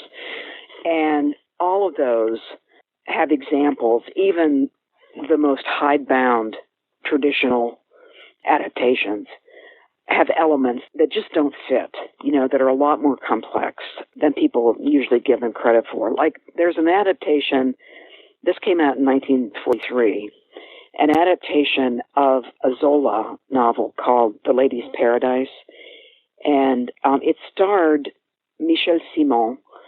The novel by Zola tells the story of a huge department store that pushes out any small shopkeepers in the neighborhoods of Paris. Michel Simon in the film plays one of the shopkeepers, and his niece arrives from the country after her parents' death, and she finds work in one of the department stores and conveniently falls in love with the guy who's in charge of the department store. And at the end of the film, there's this huge ball that's going on to celebrate, I don't know, his success in the department store. And he gives this speech, and he actually refers to the audience as his dear collaborators, and how we're entering into a new era of cooperation, you know, where we're all going to make our lives better, blah, blah, blah, blah. Okay, you could say, oh, sure, you know, that's the Nazis rooting for themselves. Not so fast, because Michel Simon is a really beloved actor. He's one of the people that got destroyed by this guy's department store. It's not like everything that's presented under the mantle of collaboration is necessarily such a good thing. And so they're complicated things like that in a lot of the of the films, where they're not just speaking to a loyal collaborationist audience. They're speaking to a lot of different types of people at the same time. And honestly, how could it be otherwise? Because, yeah, there were collaborators in France, but there were plenty of people who were on the wrong side of collaboration. To me, the most interesting ones are the ones that have these hybrid elements to them, that combine these different genres. You mentioned the one character raising his arm, and the one thing that I really was curious about with the Corbeau was the character who's missing an arm. Yeah, that's Clouzot all the way. Clouzot is really interested in people who are damaged in one way or another, damaged without any value judgment associated with it, but I mean, part of that is a reminder. Now, Denise in the film, her injury is the result of an auto accident, but certainly when you first see her brother, the administrator of the school, you assume it's a World War I injury, as were, so common. And that's part of the reason why this film was so controversial, because people said that the people who were against this film, and there were plenty of them, said that the portrait it painted of France was just so vile and disgusting and horrible. Yeah, it sort of does that. Part of the thing with Le Corbeau, and part of why it's been such a controversial film, part of it is the result of timing, because it came out in the fall of 1943. By then, nobody thought the Germans were going to win the war. It was pretty... I mean, the Germans may have fought, however desperately they wanted to, and continued, their pernicious policies. But the tide had really turned in terms of who was going to win the war. There was a clandestine journal called Les Lettres Françaises, French Letters, and they, in 1944, they published a supplement, which was the first issue of L'Écran Français, French Screen, which became its own journal after the end of the war. There was another film that came out in 1944 called The Sky Belongs to Us, Le Ciel est à nous. And the writer of this article in this clandestine journal, the title of the article was The Raven Has Been Plucked. And it compares and contrasts Le Corbeau with this film by Jean Grémillon called The Sky Belongs to Us.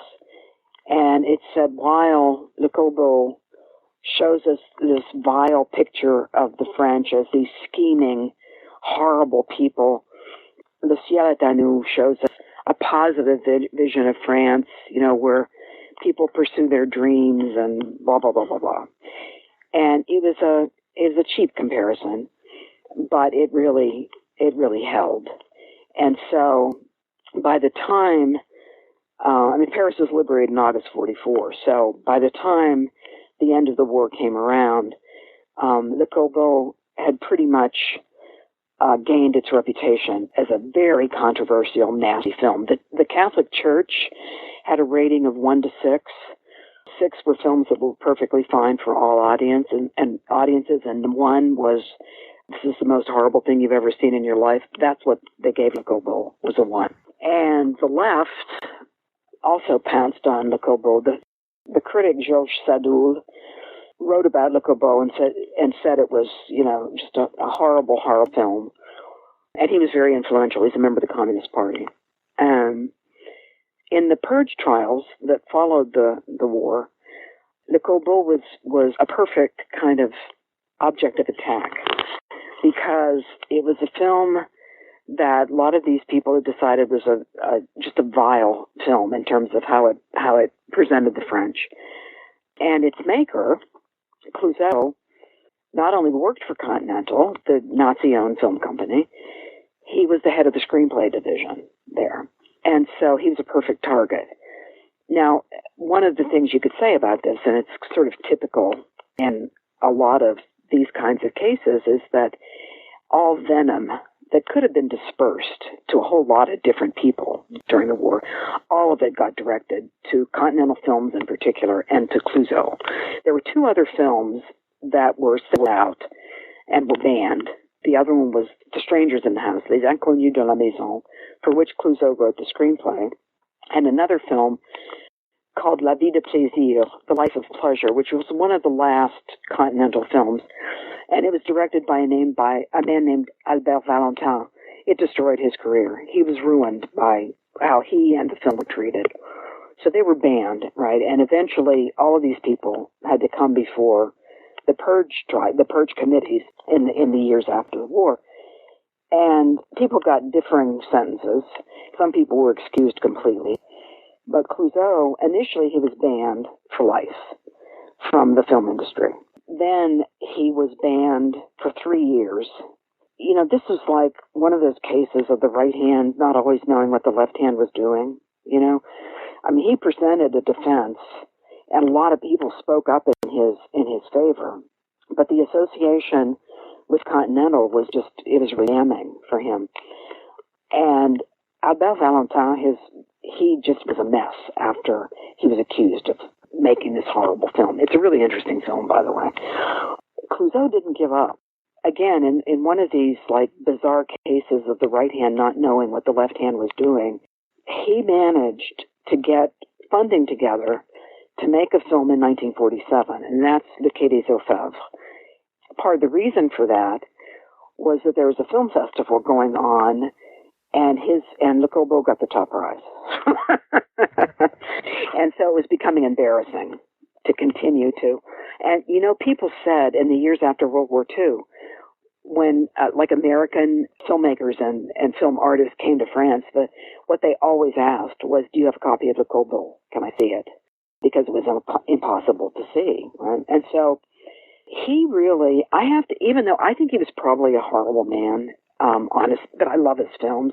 He like slapped people on the set all the time, and he was just like he was horrible.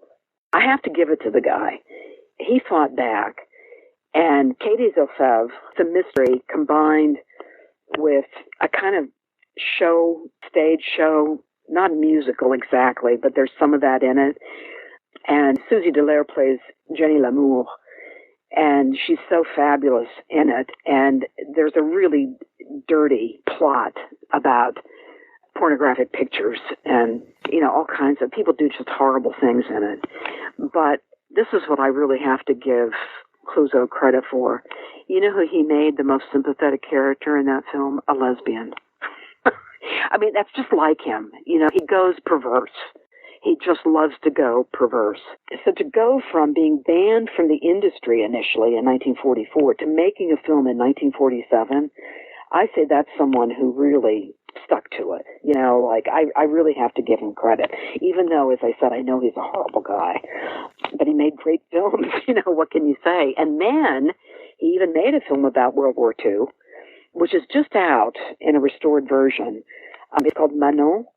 And I think it's really interesting, too, because he takes on the central female character who is the title character. She's someone who is almost épuration sauvage, savage. You know when they shaved women's heads after the end of World War II, women who had collaborated with the Germans. There's a scene of that in this film. And you can tell that's Clouzot talking about himself. That's for sure, you know. I mean, what he got wasn't as bad as what a lot of other people got, but he really, you know, just came back hitting, you know. I think Quai des Orfèvres also got a lot of attention, and it won a prize. I also think I remember. I'm sorry, I'm just not used to talking to somebody this long. This is so funny. I'm getting hoarse. I promise I will just ask you one final question as far as how progress is going on the book, and that's it. Okay. I'm really embarrassed to say how long it's taken me, but I retired in 2011, and I was like really into this book when I retired. Now, I did have somewhat major surgery. It's nothing life-threatening. It wasn't cancer or anything like that. I had a hip replaced. But that kind of exit from academia, I don't know. For some reason, I just didn't feel the urge to get things done as quickly. And I've been, you know, I still collect stuff on the occupation. A lot of the films that I only saw in archival prints are now available on DVD. There have been 2 books published in France on Continental Films. So I've kind of taken a different tack, really focusing on the film noir stuff and detective stuff, as well as the romantic comedy and how it gets sort of completely twisted in Continental Films. I thought of not doing it exclusively on Continental because I'm not talking about the business of Continental, which of course is interesting in and of itself because of the German control of it. But my understanding has always been that those papers are lost. Once the war was over in Paris, rumor was that Grevin sneaked out of, somebody reported seeing this, sneaked out of Continental offices with suitcase full of documents, but other people say they were all destroyed. I have a feeling that someday, somewhere, some documents will emerge. We'll know more about how Continental actually functioned as a company. And there's no question it was a Nazi company. I mean, it ran like a Nazi company. But part of what's interesting about Continental is that Grevin, the head of the studio, loved French film. He was a real francophile, and he loved French film in particular. And so I think that accounts for some of the liberty. He was often in conflict with Goebbels. Goebbels wanted to produce just fluffy things. He didn't want Continental to make any films that could be taken seriously. And there are some really stupid films that were made by Continental, but that's not true of the majority of them. I keep hoping that I will get a burst of energy and finish. I mean, it's like, I don't know, it's getting there, but I'm just not done with it yet.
All right, we are back and we were talking about Le Corbeau.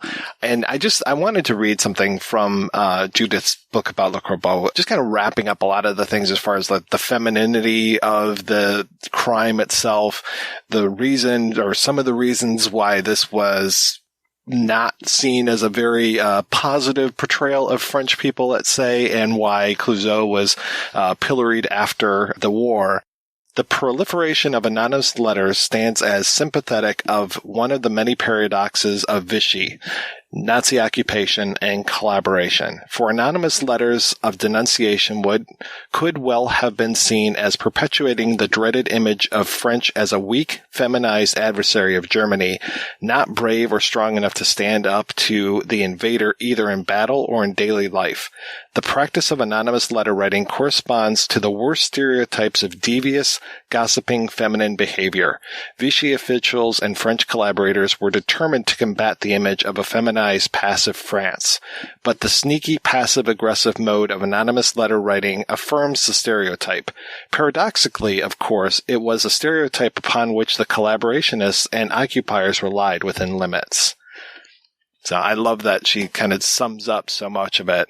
I love this. I hadn't thought of that because gossip is generally thought of as a feminine thing, but I'm sorry, men love to gossip, possibly even more than women do. But yeah, it's associated with this sort of, it's a feminine thing, and usually with like an older woman thing as well. It's like, stop gossiping like an old woman.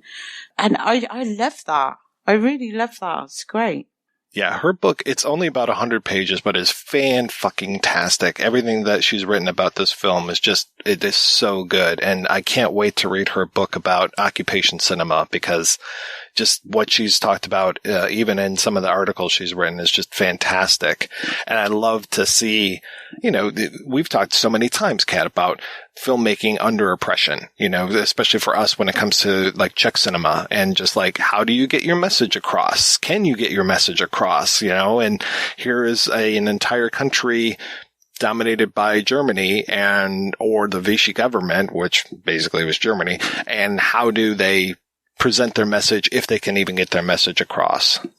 One thing that I was surprised about when it came to this film is that I never read anything about the remake of it in any of the articles that I was able to find about it. What did you guys think of the 13th Letter?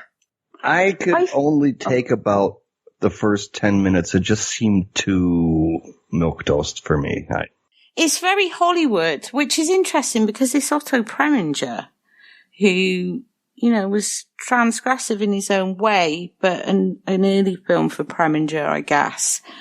There are bits of it that I liked, but it's very Hollywood. So everyone is kind of black and white. Parts of it are almost word for word Clouzot's version, but we see the eradication of all the abortion stuff taken out, and, it's just smoothed down for Hollywood consumption, really, isn't it? We're talking about oppression. That's another system which ironically is the world of the free. That was possibly one of the most oppressive film systems when it came to theme, but it didn't really have the anger of Clouzot either. Enjoyable as an American noir, I would say, but without all the sharp edges of Clouzot. Yeah, I agree with that. I mean, Michael Rennie as Dr. Pearson instead of Dr. Germain, he is very much more upstanding, and he is not the kind of bastard that Dr. Germain is, and that really makes it a lot less interesting. And then Charles Boyer as Dr. Laurent. And I found it interesting that they set this in Quebec. So you've got Boyer with his thick French accent, and they're able to speak French a few times in this because of it being in Quebec, and that he had gone to Montreal for a medical conference and comes back and is very suspicious of his wife possibly sleeping around while he was away. It also is interesting that Michael Rennie is like a head taller than Charles Boyer, so he definitely holds that masculine image of I am the hero of this film, because he is literally taller than everybody else on screen. Yeah, it's very conventional in many ways. I don't want to say it's disappointing, because no, it's still entertaining, but it's tempered. It's it's been rendered impotent in many ways. I think just by the production code, I would have thought. I don't think they could have dealt with anything like Le Corbeau. It would have, it would have caused ructions with considering the amount of taboo subjects that they cover in that. The one thing that I liked about it that I think was in Le Corbeau, but they really made a point of it, was when there's the official, I think it's right around the time of the funeral, and he is talking about how he's going to, be the one to bring this person to justice, and he basically starts making a political speech, and then they're passing around a letter in the crowd, and it's like, hey, this guy's going to try to take all this credit, and he's just a blowhard, and just undermining everything that this guy is saying. I like that part of it quite a bit. This reminds me, I guess going back to M, and I guess because M is the 13th letter of the alphabet, this reminds me a little bit of Losey's remake of M, where it didn't have the punch. It was still an interesting film, but it didn't have the punch of the original. I mean, this is interesting as an artifact. Yeah, I'd agree with that. And Preminger is such a fascinating filmmaker, but I wouldn't say this was one of his best. But it is still worth watching, I think, just as a solid noir. And it's interesting that a lot of the scenes are almost lifted from Le Corbeau, which is interesting that you say it's not really mentioned in any articles, because it's obviously a remake, but it's like they've removed all the more dubious artifacts. But the structure of it is still very, very similar. So interesting that it doesn't really come up, like you say, it doesn't come up in conjunction with that. Because you'd often think, you often get a very transgressive European film from the Code era and you think, see, what if this was made in Hollywood? Well, now you can see, also in the case of M, is what it would have been like if it was made in Hollywood. But I don't want to totally trash it because there were things in it that I enjoyed. I find the basic premise of the story, the whole idea of the poison pen letter, that's fascinating in and of itself, and it's provided great entertainment over the years in different forms. Starting with me, there's a great Mark Twain story called The Man Who Corrupted Hadleyburg. And the idea of uncovering, this basically nice community in Twain's story. And then by the end of it, you realize how corrupt everybody is. Takes everybody in. There's Our Town and leading up to like Twin Peaks for that matter. The whole idea of on the surface, it's one thing, but then you get underneath and you see what's really going on. And there's all kinds of strange goings on. It's a tradition of sorts, this kind of story. I feel very remiss because there is actually a film from 1939 called Poison Pen that I wasn't aware of until recently. And then it's like, oh, okay, I probably should have watched that for this because that would have been smart.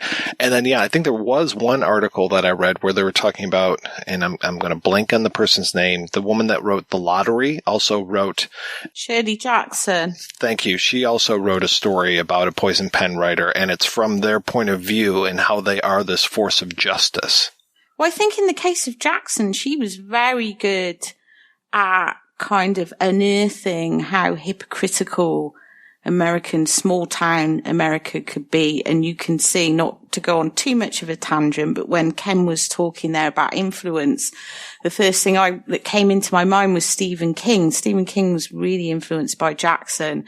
But you get something like Salem's Lot, where you have this small town America where everybody's supposedly respectable and a vampire gets in their midst and all this crap comes out about the townsmen and they're all having affairs or they're all really shady and they're not, they become the villains just as much as the vampires are villains, which is something that's fascinated Stephen King. So you can, I'm not going to say Shirley Jackson was influenced by Clouzot, but she did understand people on that same level.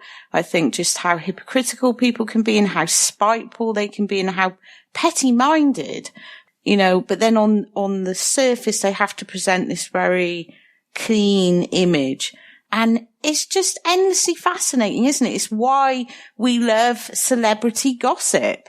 It's why we love reality TV. We like to see all the nitty-gritty and all the secrets spit out, the dirty laundry everywhere. We can't look away, even though we're like, oh, well, that's terrible. And we judge that person. We're fascinated by it. Le Corbeau shows that, I think, really well, shows that in a really damning version of just how people can get caught up in gossip and then condemning people for things that they've done.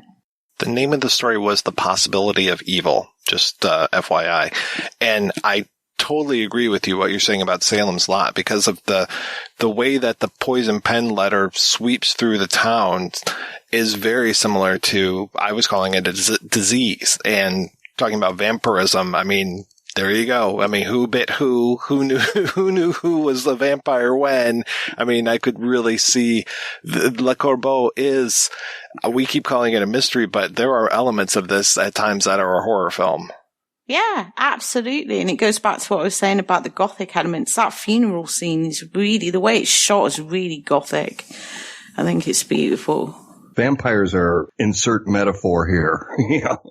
Yeah, well, we talked a lot about vampires when we talked about Shadow of a Doubt, the Hitchcock film years ago, because there was, I can't remember if it was The Return of Dracula, but there was one vampire film that I was just like, oh, wow, they were definitely influenced by Shadow of a Doubt. It was like the vampire version of a Hitchcock film. It was wild.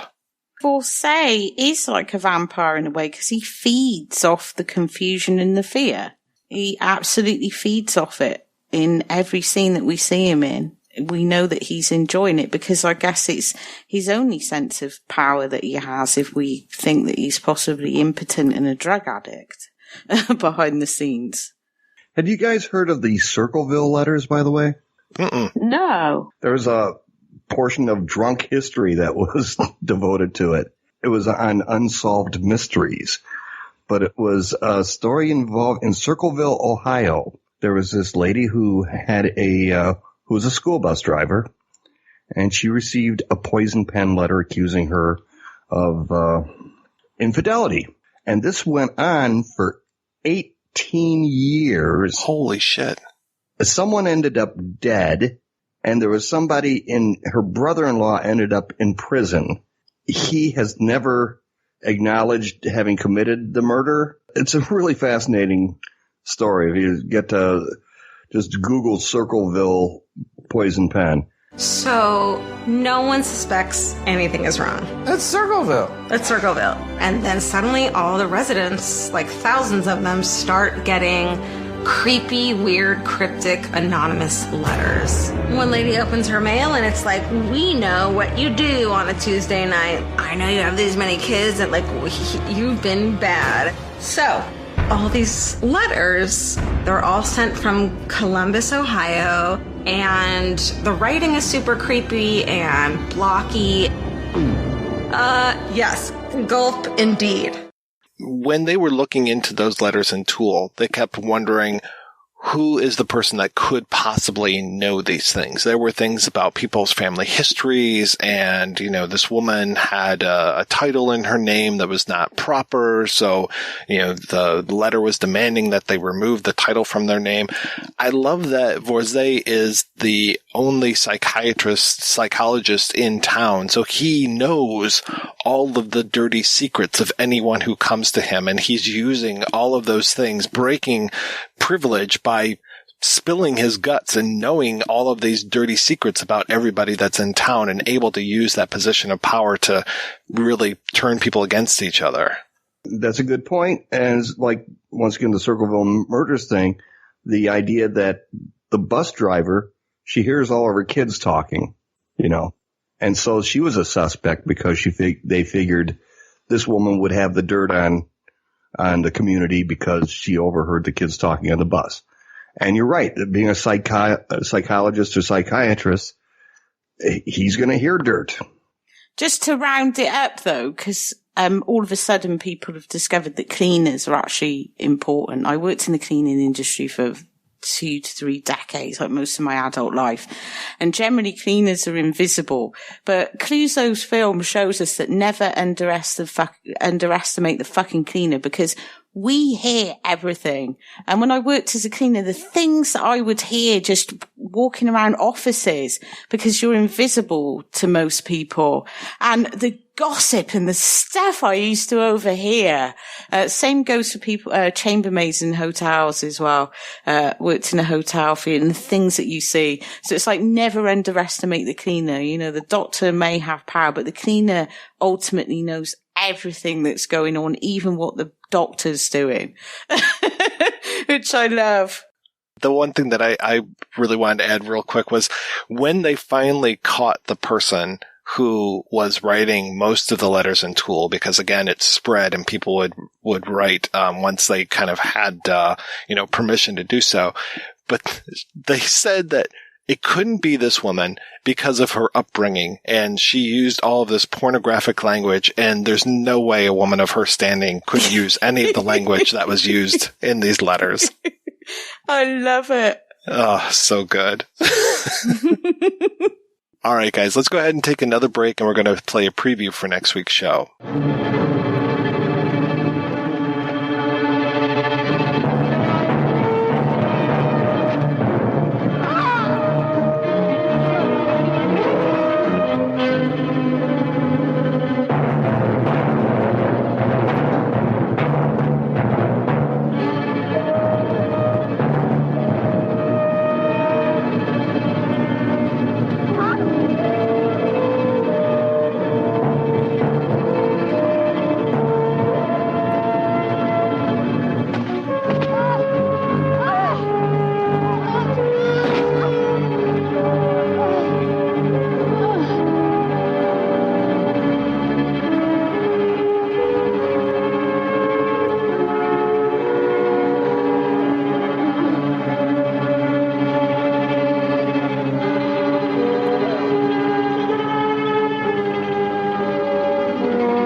à l'aube.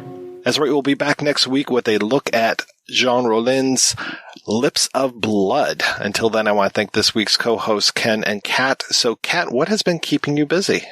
Well, I actually opened my post this week, and I've had quite a few copies of stuff that I worked on and late last year and early this year in the normal world, which are just coming out now because a lot of Blu-ray releases have been held up because of shipping policies on Amazon and, warehouses being closed and whatnot. It's been a bit chaotic. So Hagazusa is just turned up, which is coming out from Arrow. And I'm sure these are all imminent or they're out now, which I did a commentary on. Lucas Ackerveld's debut film, which is a really interesting film about witchcraft. Probably not everyone's cup of tea, but I certainly found it a meaty morsel to chew on for the commentary.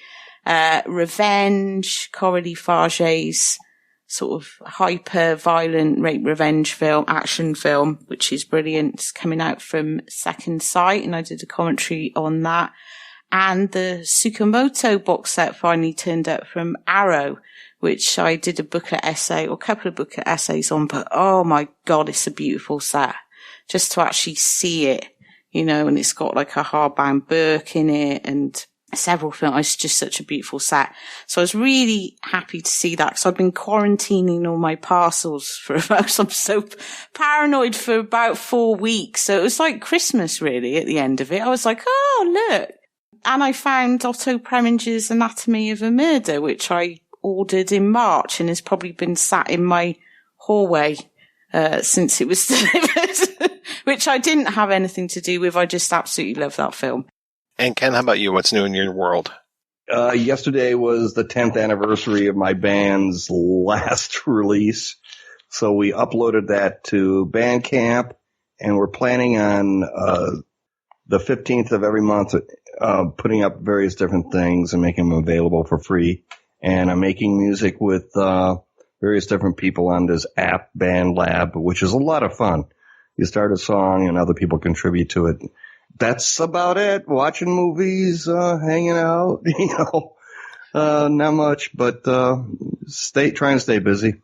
Well, thank you so much, guys, for being on the show. Thanks, everybody, for listening. Please head on over to the website, projectionboothpodcast.com, where you can find out more about today's episode. You'll also find a link over to Patreon, where you can make a donation to the show. Every donation we get helps the Projection Booth take over the world.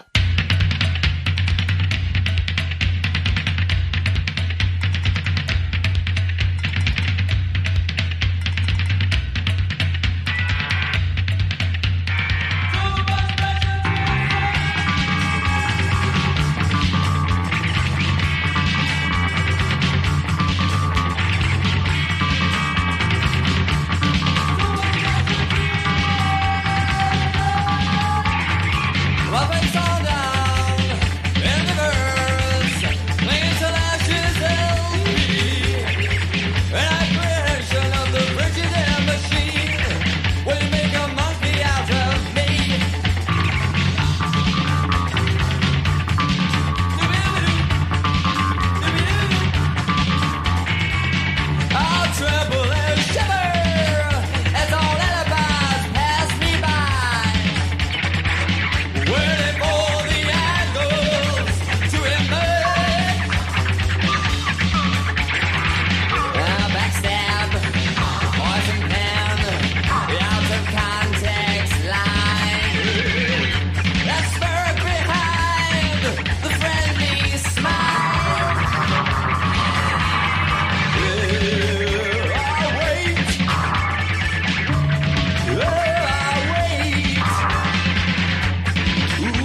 cat with a gleam in her eye.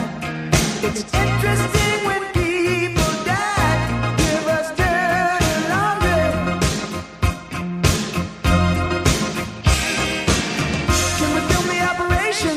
Is the head dead yet? You know the boys in the newsroom got a running bet. Get the widow on the set. We need dirty laundry.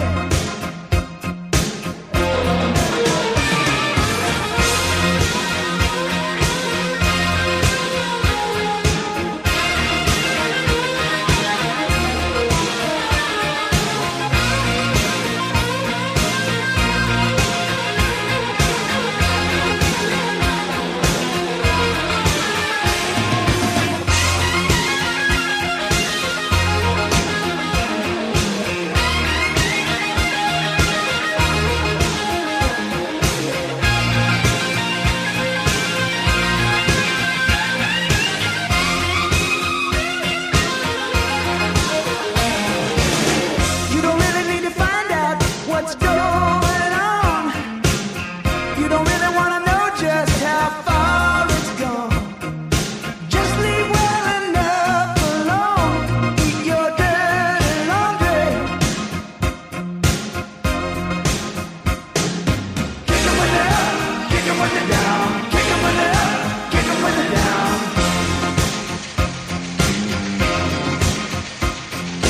Kick 'em when they're up, kick 'em when they're down. Kick 'em when they're stiff, kick 'em all around.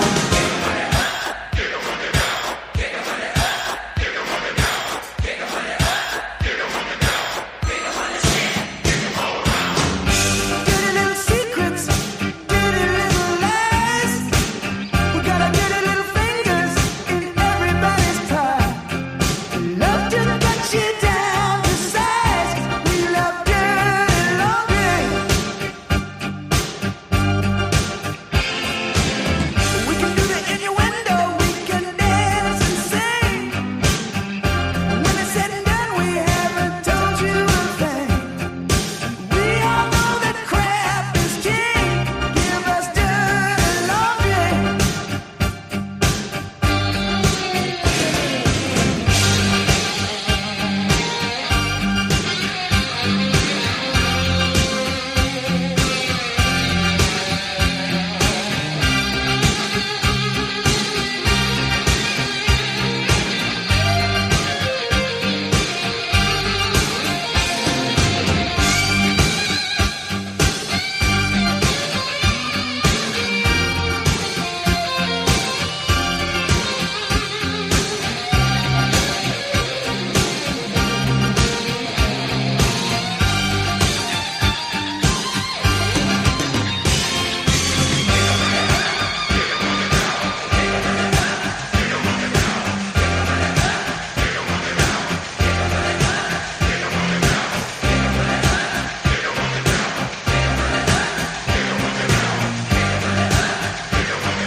If you enjoy this show and want more people to know about it, head on over to iTunes, leave a comment, and rate it 5 stars. Make sure you like and share us on Facebook, and don't forget to follow us on Twitter. Just search for Christopher Media. Thank you in advance for supporting Christopher Media by clicking on the PayPal button and by clicking through to all the sponsors who support ChristopherMedia.net. Most importantly, we would like to take the time to extend an extra special thanks to you. Christopher Media could not exist without your support. Thank you for visiting ChristopherMedia.net, and thank you for listening. Christopher Media. Let's make some noise.